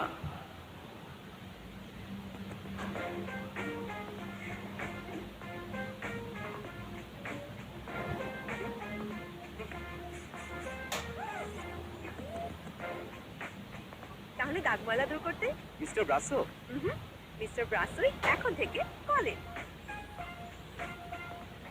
জীবনকে প্রশ্রয় দিন আর দাগকে দিন কলেন। আমি 1,40,000 ফেরেশতা নিয়ে নেমে এসেছি। আপনি কি জানেন না? ঠিক একটু আগে মদিনাতে আপনার এক প্রিয় সাহাবা, তার নাম হচ্ছে মুআবিয়া ইবনে মুআবিয়া আল মুজানি, একটু আগে শেষ নিঃশ্বাস ত্যাগ করেছে। বিষ্ণু বললেন, ইন্না লিল্লাহি ওয়া ইন্না ইলাইহি রাজিউন। সাইয়েদনা জিবরাইল বললেন, ও নবী, আপনি কি আপনার প্রাণের সাহাবীর জন্য গায়েবানা জানাজা পড়বেন না? বিষ্ণু বললেন, অবশ্যই পড়বো। গায়েবানা জানাজা চেনেন তো? এটা পড়া কিন্তু সুন্নাহ। সামনে লাশ নাই, সামনে লাশ নাই, কিন্তু আমি ইমাম, সবাই দাঁড়ালেন পেছনে, আল্লাহু আকবার, 4টা তাকবীর দিয়ে আমরা নামাজ পড়লাম, মৃত ভাইয়ের জন্য দোয়া করলাম, এটার বলে গায়েবানা জানাজা। সুবহানাল্লাহ পড়েন। বিষ্ণু বললেন, অবশ্যই পড়বো।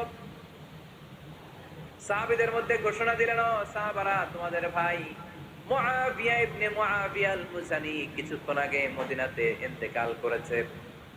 তোমাদের ভাইদের জন্য সবাই বাইরে বের হয়ে আসো, এই মাত্র আমরা, এই মুহূর্তে আমরা গায়েবানা জানাজা পড়বো। বিশ্বনবী প্রথম কাতারে দাঁড়ালেন, হাজার হাজার সাহাবারা লাইন ধরে দাঁড়ালো।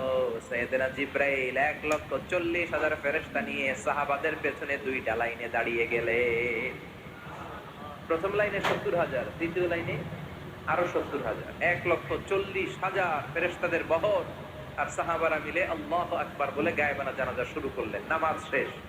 বিশ্বনবী তো অবাক, ঘটনা কি? কোন সাহাবীর গায়েবানা জানাজায় তো ফেরেশতা নামে না আকাশের উপর থেকে। বিশ্বনবী জিজ্ঞেস করলেন, জিবরাইল, কোন সাহাবীর গায়েবানা জানাজায় তোমরা আকাশ থেকে এত ফেরেশতার বহর নিয়ে নামো নাই? কি এমন আমল করেছে আমার মুআবিয়া? কি এমন ভালো গুণ ছিল, ভালো আমল ছিল, যার কারণে আরশের উপরে তার এত সম্মান, যার কারণে 1,40,000 ফেরেশতার বহর নিয়ে তোমরা দুনিয়াতে নেমে এসেছো? সাইয়েদনা জিবরাইল বললেন, নবী, তেমন কোনো বড় আমল নয়, ছোট্ট একটা আমল, কিন্তু আমলটারে ভালোবেসেছে কে? আপনার এই প্রিয় সাহাবী হাঁটতে বসতে চলতে ফিরিতে সব সময় পড়তো, কুল হুয়াল্লাহু আহাদ, আল্লাহুস সামাদ, লাম ইয়ালিদ ওয়া লাম ইউলাদ ওয়া লাম ইয়াকুল লাহু কুফুয়ান আহাদ। পড়েন আল্লাহু আকবার। আল্লাহু আকবার। এজন্য বেশি বেশি সূরাতুল ইখলাস তেলাওয়াত করতে রাজি আছেন তো? ইনশাআল্লাহ। মনে থাকবে? বিষ্ণু ঈসা ইসলাম প্রতিদিন ফজরের নামাজের পরে, মাগরিবের নামাজের পরে, ওয়া ইনদামা ইয়ামশি ইলা ফিরাশিহি, রাতে যখন বিছানায় যাবেন, এই 2 হাতকে একত্রিত করে সূরাতুল ইখলাস পড়তেন, সূরাতুল ফালাক পড়তেন, সূরাতুন নাস পড়তেন, পড়ে হাতে ফু দিতেন। সহিহ হাদিস। ফু দিয়ে এই ফু দেওয়া হাতটা সারা দেহের মধ্যে, ইয়াবদাউ বিহিমা রাসাহু, মাথা থেকে শুরু করে পা পর্যন্ত এভাবে মেসেজ করে দিতেন, মালিশ করে দিতেন। সুবহানাল্লাহ পড়েন। This is a protection you take from your Lord, from all the bad eyes, evil eyes, সব হিংসুকের চোখ থেকে, হিংসা থেকে, সব জাদুটোনা থেকে, সব ব্ল্যাক ম্যাজিক থেকে আপনি প্রোটেকশন চাইলেন কার কাছে? সকালবেলা যদি এই 3টা সূরা পড়ে ফু দেন, এটাকে আরবিতে বলে কুল আস-সালাসা, কারণ এই 3টা সূরা শুরুতেই কুল আছে না নাই? কুল হুয়াল্লাহু আহাদ, কুল আউযু বিরাব্বিল ফালাক, কুল আউযু বিরাব্বিন নাস। এজন্য 3টাকে আরবিতে বলে কুল আস-সালাসা, মানে 3 কুল। কি বলে? 3 কুল। সূরাতুল ইখলাস, সূরাতুল ফালাক, সূরাতুন নাস। ফজরের পরে, মাগরিবের পরে আর বিছানায় যাওয়ার সময় 2 হাত একত্রিত করে ফু দিবেন, সারা গায়ে মেসেজ করবেন। মনে থাকবে? আজকে থেকে মনে থাকবে তো? কালকে থেকে এটার আমল করা যাবে না? আবার মা এসে বলতেন, আমার যদি স্বাস্থ্য খারাপ লাগতো, নবীর কাছে দোয়া চাইতে যাইতাম, বলতাম, নবী, স্বাস্থ্যটা খারাপ, কি করব? বিশ্বনবী বলতেন, তুমিও সূরাতুল ইখলাস, সূরাতুল ফালাক, সূরাতুল নাস পড়ে হাতের মধ্যে ফু দিয়ে সারা দেহে মালিশ করে দাও। সুবহানাল্লাহ পড়েন। বিশ্বনবীর প্রতিদিনকার একটা আমল, দৈনন্দিন একটা আমল। আবার বিশ্বনবী একবার সিজদায় পড়ে আছেন, হঠাৎ করে লাদাগাতহু আকরাব, একটা বিচ্ছু পোকা বিশ্বনবীকে কামড় দিল। এটাও সহিহ হাদিস। প্রচন্ড ব্যথা। বিচ্ছু পোকার কামড় যারা খেয়েছেন তারাই জানেন ব্যথা কেমন, বেশি না কম। বিচ্ছু চিনেন তো? কি বলে লাগাইছে? বিচ্ছু কয়। এই বিচ্ছু পোকা কামড় দিয়ে প্রচন্ড ব্যথা পেয়েছে বিশ্বনবী। বিষ্ণু বললেন লাআনাতুল্লাহি আলাল আকরাব, এই বিচ্ছুর উপর আল্লাহর লানত। মুসল্লিও চিনে না, নবীও চিনে না, কামড় তো দিয়ে বসছে। বিষ্ণু বললেন লবণের পানি গরম দাও। লবণের পানি আনা হলো। বিশ্বনবী বললেন আঙ্গুলের মধ্যে ঢালো। পানি ঢালতে শুরু করা হলো। আর বিশ্বনবী পড়তে আরম্ভ করলেন কুল হুয়াল্লাহু আহাদ আল্লাহুস সামাদ লাম ইয়ালিদ ওয়া লাম ইউলাদ ওয়া লাম ইয়াকুল লাহু কুফুয়ান আহাদ। পড়েন আল্লাহু আকবার। এজন্য সূরাতুল ইখলাস এটার জন্য আমাদের দৈনন্দিনকার একটা আমল হয়, প্রতিদিন যেন আমরা এটা পড়ি, তাহলে আমল নামা সওয়াব দিয়ে পূর্ণ করে দিবে কে?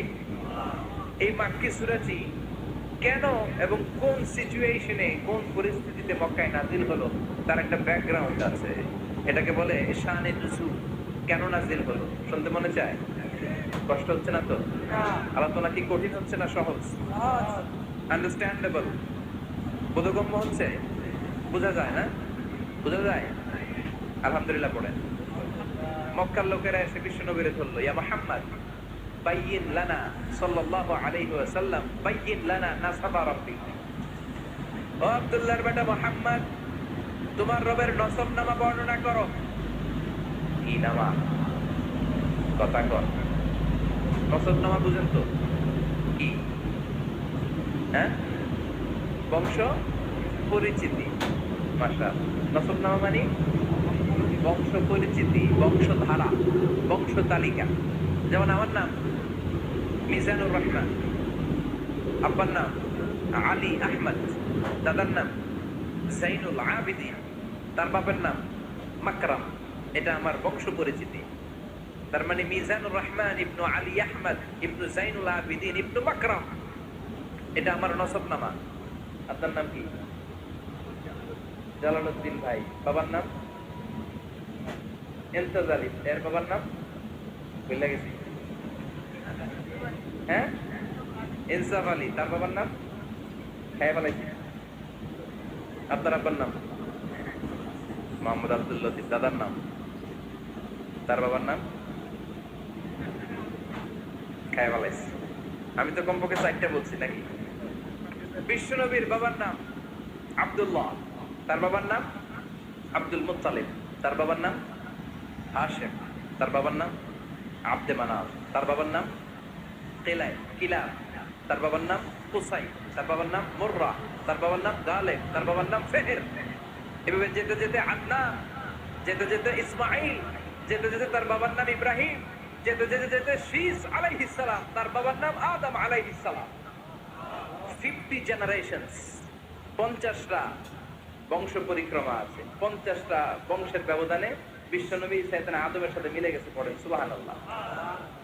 তার মানে মুহাম্মদ ইবনে আব্দুল্লাহ ইবনে আব্দুল মুত্তালিব ইবনে হাশিম ইবনে আব্দে মানাফ ইবনে কিলাব ইবনে মুররা, এইভাবে বিশ্বনবীর নসবনামা। কথা বুঝতে পেরেছেন? বিশ্বনবীর কাছে এসে মক্কার লোকেরা বলে, মুহাম্মদ বাইয়িন লানা নাসাবা রাব্বিক, তোমার আল্লাহর নসবনামাটা কও। তোমার আল্লাহর বাবার নাম কি? ওনার বাবার নাম কি? ওনার বাপের নাম কি? ওনার বাপের নাম কি? তার বাপের নাম কি? এরা মনে করছে আল্লাহর নসবনামা আছে। নাউজুবিল্লাহ পড়বেন না? ও মুহাম্মদ, সবসময় আল্লাহর কথা বলো, আল্লাহর দাওয়াত দাও, আল্লাহর সিজদা দিতে বলো, আল্লাহর জিকির করতে বলো, আল্লাহর নসবনামাটা শোনাও। আল্লাহর বাবার নাম কি? দাদার নাম কি? পরদাদার নাম কি? বিশ্বনবী রেগে গেলেন। সাইয়েদনা জিবরাইল বললেন, ও নবী রাখবেন না, রেগে যাওয়ার দরকার নাই। ওদের প্রশ্নের উত্তর দেওয়ার জন্য ছোট্ট একটা সূরা আরশের উপর থেকে নাযিল করেছে কে? ও নবী, ওদের মুখের উপরে আপনি শক্ত ভাষায় বলে দেন, আল্লাহর কোনো নসবনামা নাই, আল্লাহর বাবা দাদা কিচ্ছু নাই। আপনি পড়েন কুল হুয়াল্লাহু আহাদ আল্লাহুস সামাদ লাম ইয়ালিদ ওয়া লাম ইউলাদ ওয়া লাম ইয়াকুল লাহু কুফুয়ান আহাদ। পড়েন সুবহানাল্লাহ। কুল হুয়াল্লাহু আহাদ।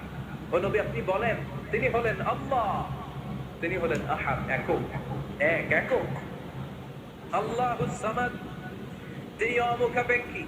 লাম ইয়ালিদ ওয়া লাম ইউলাদ, জন্ম দেয় নাই, কারো কাছ থেকে জন্ম নেয়ও নাই। ওয়া লাম ইয়াকুল লাহু কুফুয়ান আহাদ, গোটা বিশ্বে তার মতো কেউ নাই, তিনি তার মতো। কাফেররা তো টাসকি খেয়ে গেছে, সুবহানাল্লাহ পড়েন। আবার এর শানে নুজুলে আরেকটা বর্ণনা পাওয়া যায়, মুশরিকরা এসে বলল, ইয়া মুহাম্মদ বাইয়িন লানা জিনসা রাব্বিক, তোমার রব কি দিয়ে তৈরি বলো। ও মুহাম্মদ, আমরা মানুষ মাটির তৈরি, ফেরেশতারা নূরের তৈরি, আর জিন জাতি হলো আগুন দিয়ে তৈরি, আমাদের ঘরের আসবাবপত্রগুলো কাঠের তৈরি। এবার বলো তোমার আল্লাহ কিসের তৈরি? আহুয়া মিন ফিদ্দা, তোমার আল্লাহ কি রূপার তৈরি? রূপার খোদা। আহুয়া মিন যাহাব, নাকি সোনার খোদা, স্বর্ণ দিয়ে বানানো আল্লাহ? আহুয়া মিন খাশাব, নাকি কাঠ দিয়ে বানানো তোমার আল্লাহ? কি দিয়ে বানানো বলো? বিশ্ব নবীর কাছে তখন জিবরাইল আয়াত নাযিল করলেন আর বললেন, নবী, ওদের প্রশ্নের জবাব আপনি এই সূরা দিয়ে পড়েন আর বলেন, কুল হুয়াল্লাহু আহাদ আল্লাহুস সামাদ লাম ইয়ালিদ ওয়া লাম ইউলাদ ওয়া লাম ইয়াকুল লাহু কুফুয়ান আহাদ। পড়েন সুবহানাল্লাহ। এই ব্যাকগ্রাউন্ড ফজিলত সব শুনে সূরাটা একটু নরম হয়ে আসছে না? এখন নরম নরম লাগে না? মনে হয় যে বুঝতেছি, মনে হচ্ছে যে সহজ হয়ে গেছে, ঠিক কিনা? এবার দেখেন অর্থ আরো সহজ। আল্লাহ বললেন কুল, কুল মানে বলো। কোরআনের যত জায়গায় কুল পাবেন, রব্বুল আলামিন তার পেয়ারা হাবিবকে অর্ডার করছেন, কুল মানে বলো, সে, ও মাই মেসেঞ্জার, সে, বলো। কুল মানে কি? বলো। কুল মানে বলো। হে নবী, আপনি বলেন, হুয়াল্লাহ, তিনি হচ্ছেন আল্লাহ, আর তিনি হচ্ছেন আহাদ, অদ্বিতীয়, এক এবং একক, অদ্বিতীয়। তাহলে প্রথমে বলতে বললেন, ও নবী, আমার সব পরিচয় দেওয়ার আগে আগে নামের পরিচয় দেন। তোরে কোন ঠিক কিনা? আগে ওদের বলে দেন, আমার নাম হলো আল্লাহ। আমার নাম কি? কুল হুয়াল্লাহ। নবী, আপনি বলেন, তিনি হলেন আল্লাহ। তিনি কে? আল্লাহ বলছেন, ইন্নানি আনাল্লাহু লা ইলাহা ইল্লা আনা ফা'বুদনি ওয়া আকিমিস সালাতা লিযিকরি। ইন্নানি আনাল্লাহ, আমি হলাম আল্লাহ। তিনি কে? আল্লাহ। জোরে বলেন আল্লাহ। আল্লাহর নামটা মুখে নিতে কেমন লাগে? আল্লাহর নামটা ডাকতে ভালো লাগে? সবার ভালো লাগে? প্রাণ ভরে যায়? হৃদয় শীতল হয়? ঠান্ডা ঠান্ডা লাগে ভেতরে? তাহলে চিৎকার দিয়ে আল্লাহর ডাক দেন, বলেন আল্লাহ।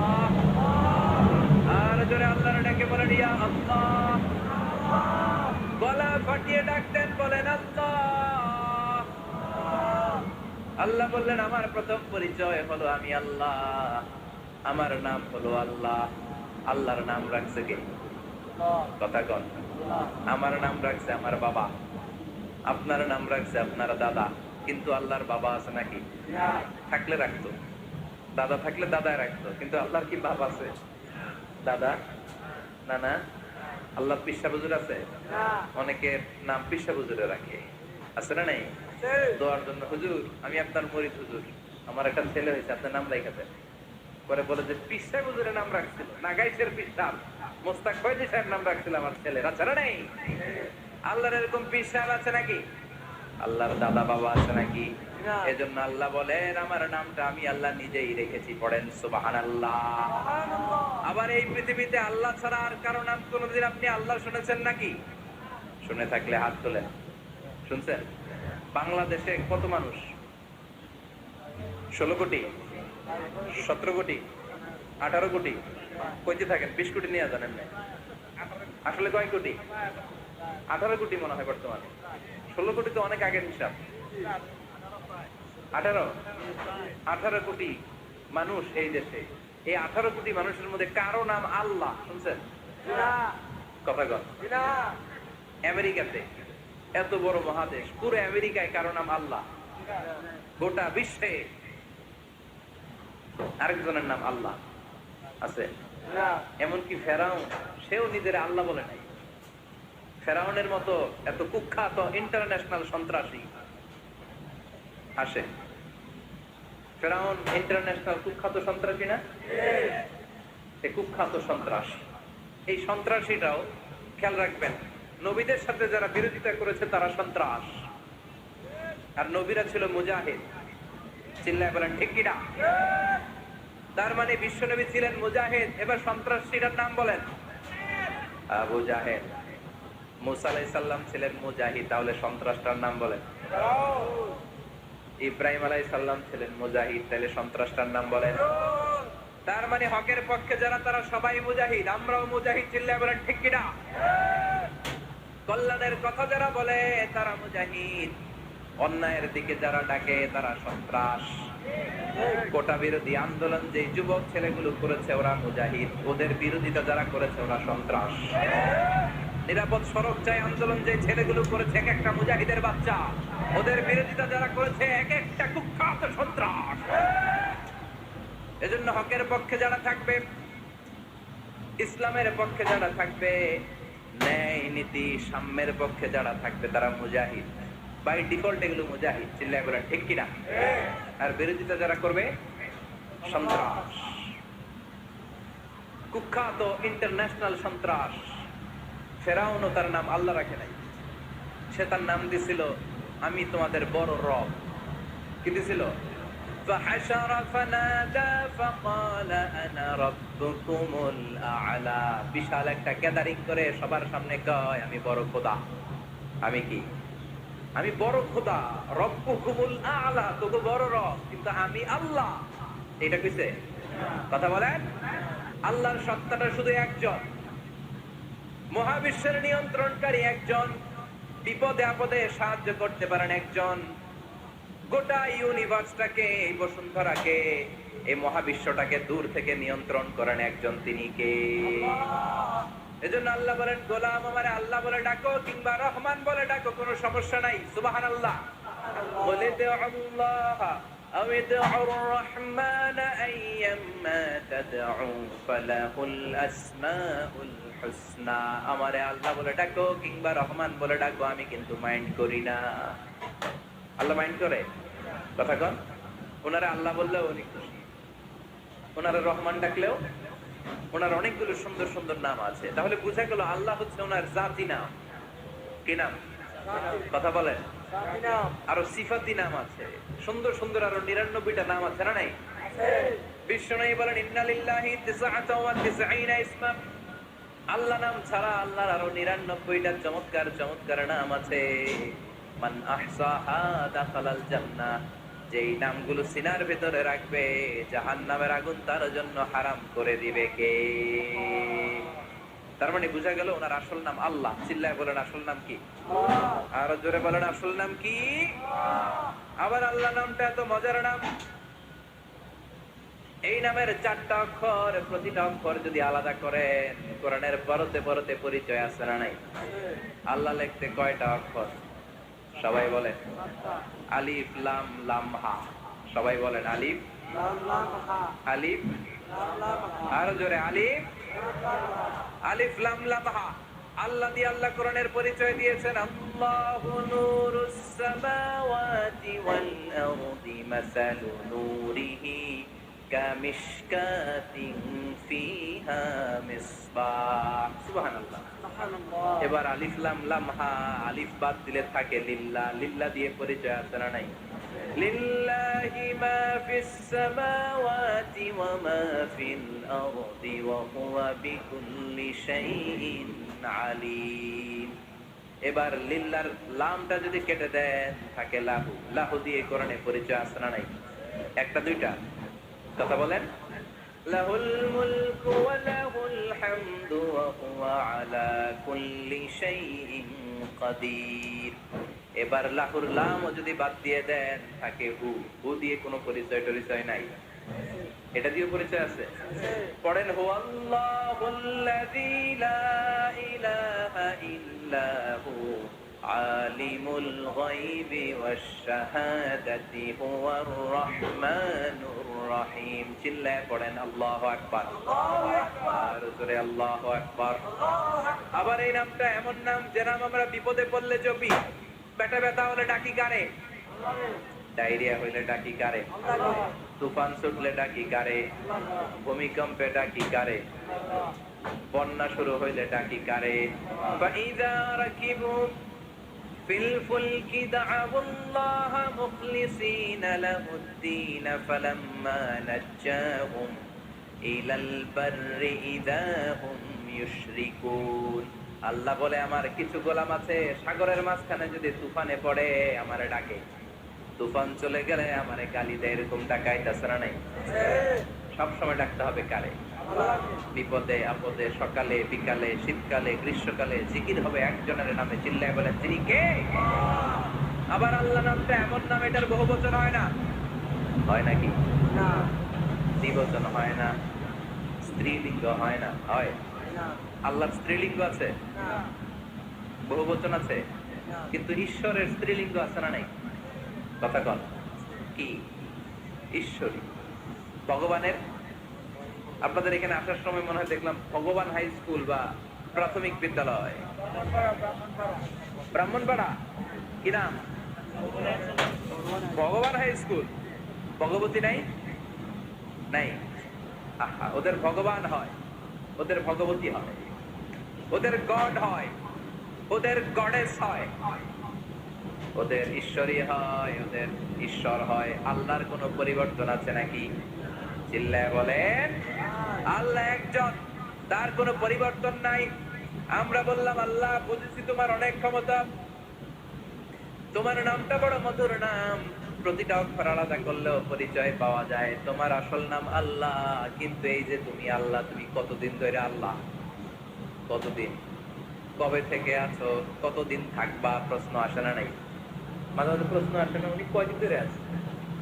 কতদিন ধরে ওনার এত ক্ষমতা? কতদিন পর্যন্ত ওনার এই ক্ষমতা কন্টিনিউ করবে? প্রশ্ন হয়, হয় না? কথা বলেন। সে উত্তর আল্লাহ দিলেন। আল্লাহ বললেন হুয়াল আউয়ালু ওয়াল আখিরু ওয়াল যাহিরু ওয়াল বাতিন ওয়া হুয়া বিকুল্লি শাইইন আলীম। আল্লাহ বললেন আমি প্রথম, আমি শেষ, আমি প্রকাশ্য, আমি গোপন, সূচনাহীন। অতীত কাল থেকে আমি আল্লাহ আছি, শেষহীন, সীমানাহীন, ভবিষ্যৎ পর্যন্ত থাকবো। তিনি কবে থেকে আছেন? সূচনাহীন অতীত না, প্রথম থেকে না, সূচনাহীন অতীত। ভালো ব্যাখ্যা হচ্ছে সূচনাহীন প্রথম থেকে বলে আল্লাহ এটাই বুঝালেন সূচনাহীন অতীত।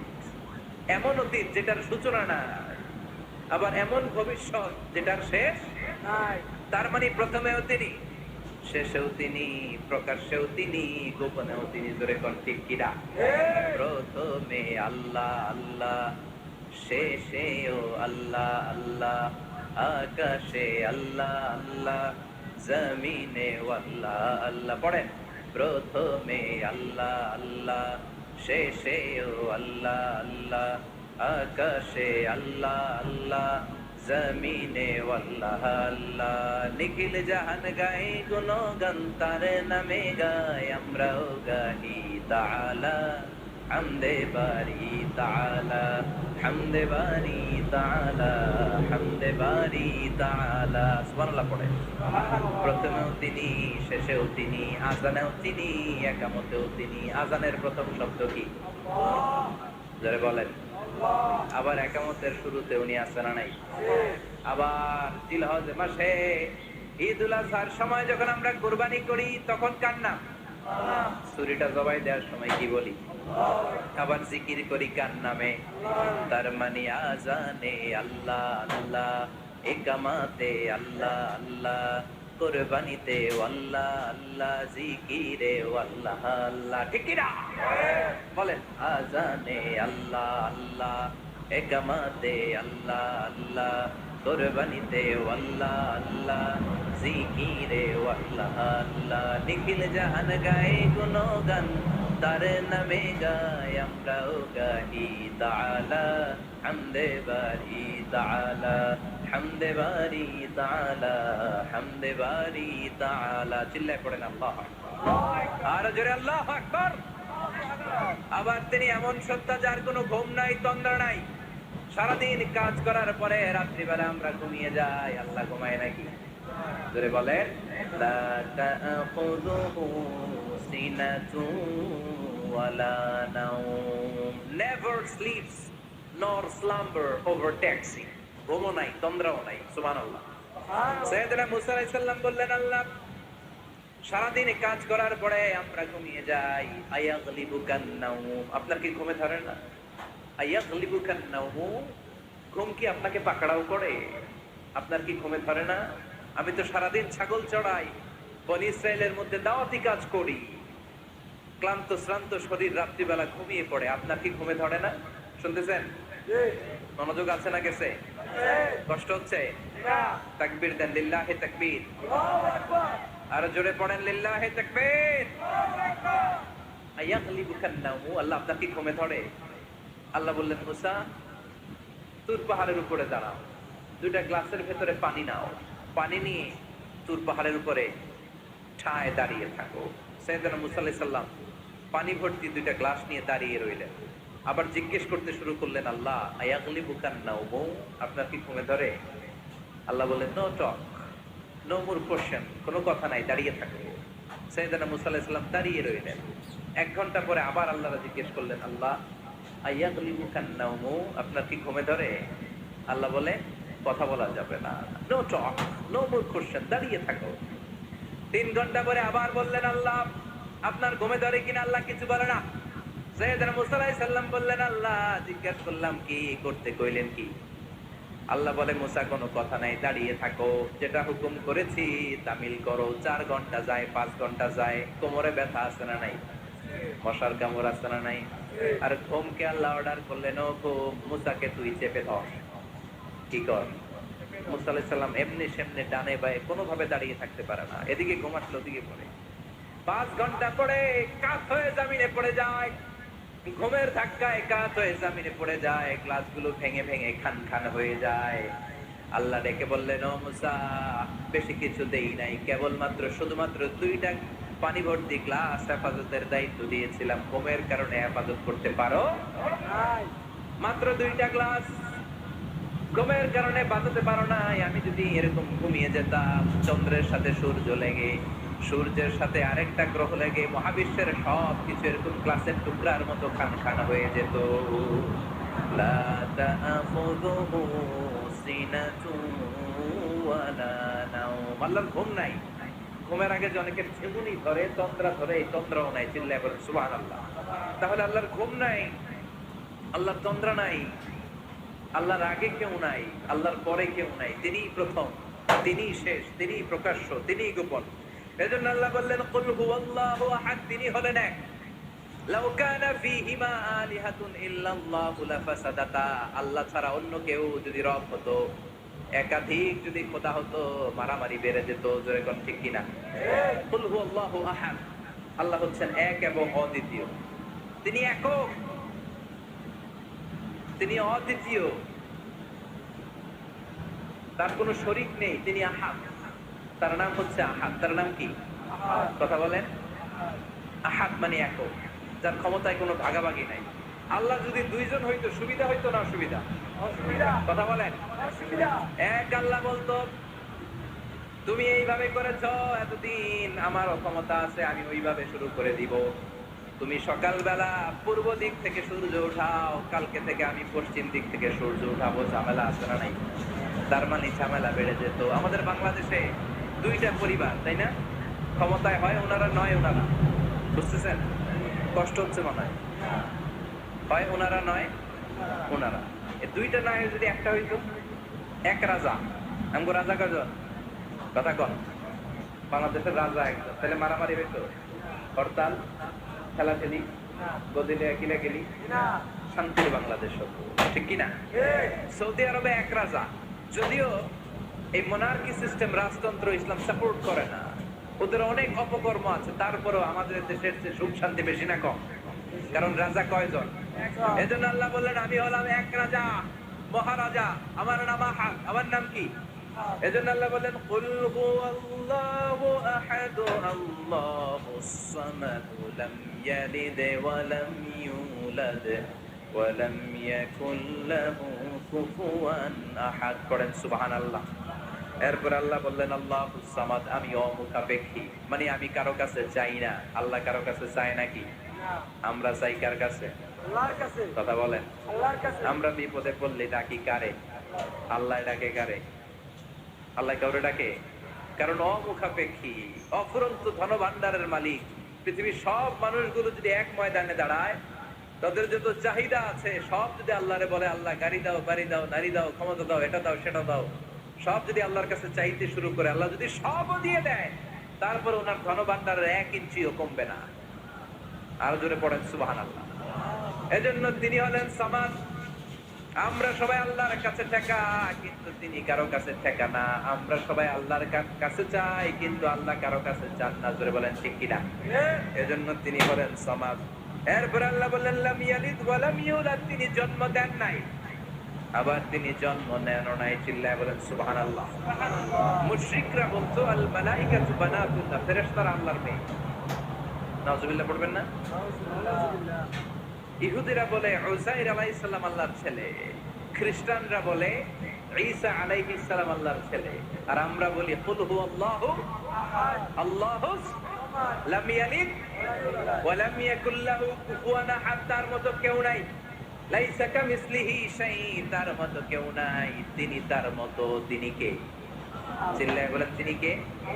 গোটা বিশ্বে আল্লাহর মতো আর কেউ আছে? ক্ষমতায় তার সমান কেউ আছে? মর্যাদায় তার সমান কেউ আছে? তিনি যে কত বড় দাতা, তার মতো দাতা মহাবিশ্বে কেউ আছে? এজন্য চাইতে হবে একজনের কাছে, তিনি কে? চিল্লায় বলেন তিনি কে? এই তাওহীদের মেসেজই হচ্ছে সূরাতুল ইখলাসের মেসেজ। একত্ববাদে বিশ্বাস করতে হবে। এই একত্ববাদের বিশ্বাস, oneness of god, the idea of oneness of the creator, এটা যদি অন্তরে রাখতে পারেন, জান্নাতকে আপনার জন্য অবধারিত করে দিবে কে? আর সূরাতুল ইখলাসের আমল সকাল বিকাল ঘুমোতে যাওয়ার আগে পড়তে রাজি আছেন তো? কালকে থেকে এই ওয়াজিফা নাগাইশে শুরু হবে ইনশাআল্লাহ। আর জোরে পড়েন ইনশাআল্লাহ। আল্লাহ আমাদের সবাইকে কথাগুলো বুঝার ও আমল করার তৌফিক দান করুক। আমরা পড়ি আমিন। আর জোরে পড়েন আমিন। যতগুলো কথা বলেছি কোরআন সুন্নাহর আলোকে বলেছি, বানিয়ে কিছু বলি নাই। তারপরেও আমার মনের অজান্তে কোনো মিস ইনফরমেশন যদি আমার মুখ ফসকে বেরিয়ে যায়, সেগুলো যেন আল্লাহ তাআলা আমাদের স্মৃতিপট থেকে মুছে দেয়। আমরা পড়ি আমিন। সত্য, সুন্দর, কল্যাণকর, হকের পক্ষে যা বলেছি তার সবটুকুন যেন আল্লাহ তাআলা আমাদের সবাইকে আমল করার তৌফিক দান করে। আমরা পড়ি আমিন। সুবহানাকাল্লাহুম্মা ওয়া বিহামদিকা আশহাদু আল্লা ইলাহা ইল্লা আনতা আস্তাগফিরুকা ওয়া আতুবু ইলাইক। ইয়া রাব্বি লাকাল হামদু কামা ইয়ানবাগি লিজালালি ওয়াজহিকা ওয়া আযীমি সুলতানিক। লাকাল হামদু বিল ঈমান, লাকাল হামদু বিল ইসলাম, লাকাল হামদু বিল কুরআন। اللهم اهدنا فيمن هديت، وعافنا فيمن عافيت، وتولنا فيمن توليت، وبارك لنا فيما أعطيت، وقنا واصرف عنا برحمتك شر ما قضيت، إنك تقضي بالحق ولا يقضى عليك.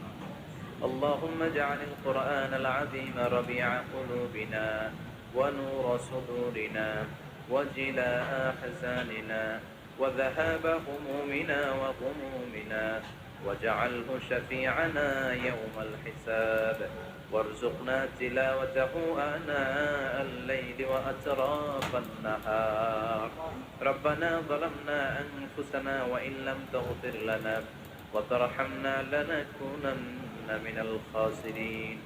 ربنا آتنا في الدنيا حسنة وفي الآخرة حسنة وقنا عذاب النار. اللهم إنا نسألك الجنة ونعوذ بك من النار، يا خالق الجنة والنار، برحمتك يا عزيز يا غفار يا كريم يا ستار يا رحيم يا جبار يا خالق يا بر. اللهم أجرنا من النيران، اللهم أجرنا من النيران بحرمة القرآن. اللهم إنا نعوذ بك من الفتن ما ظهر منها وما بطن. وصلى الله تعالى على خير خلقه محمد وعلى آله وأصحابه أجمعين، والحمد لله رب العالمين.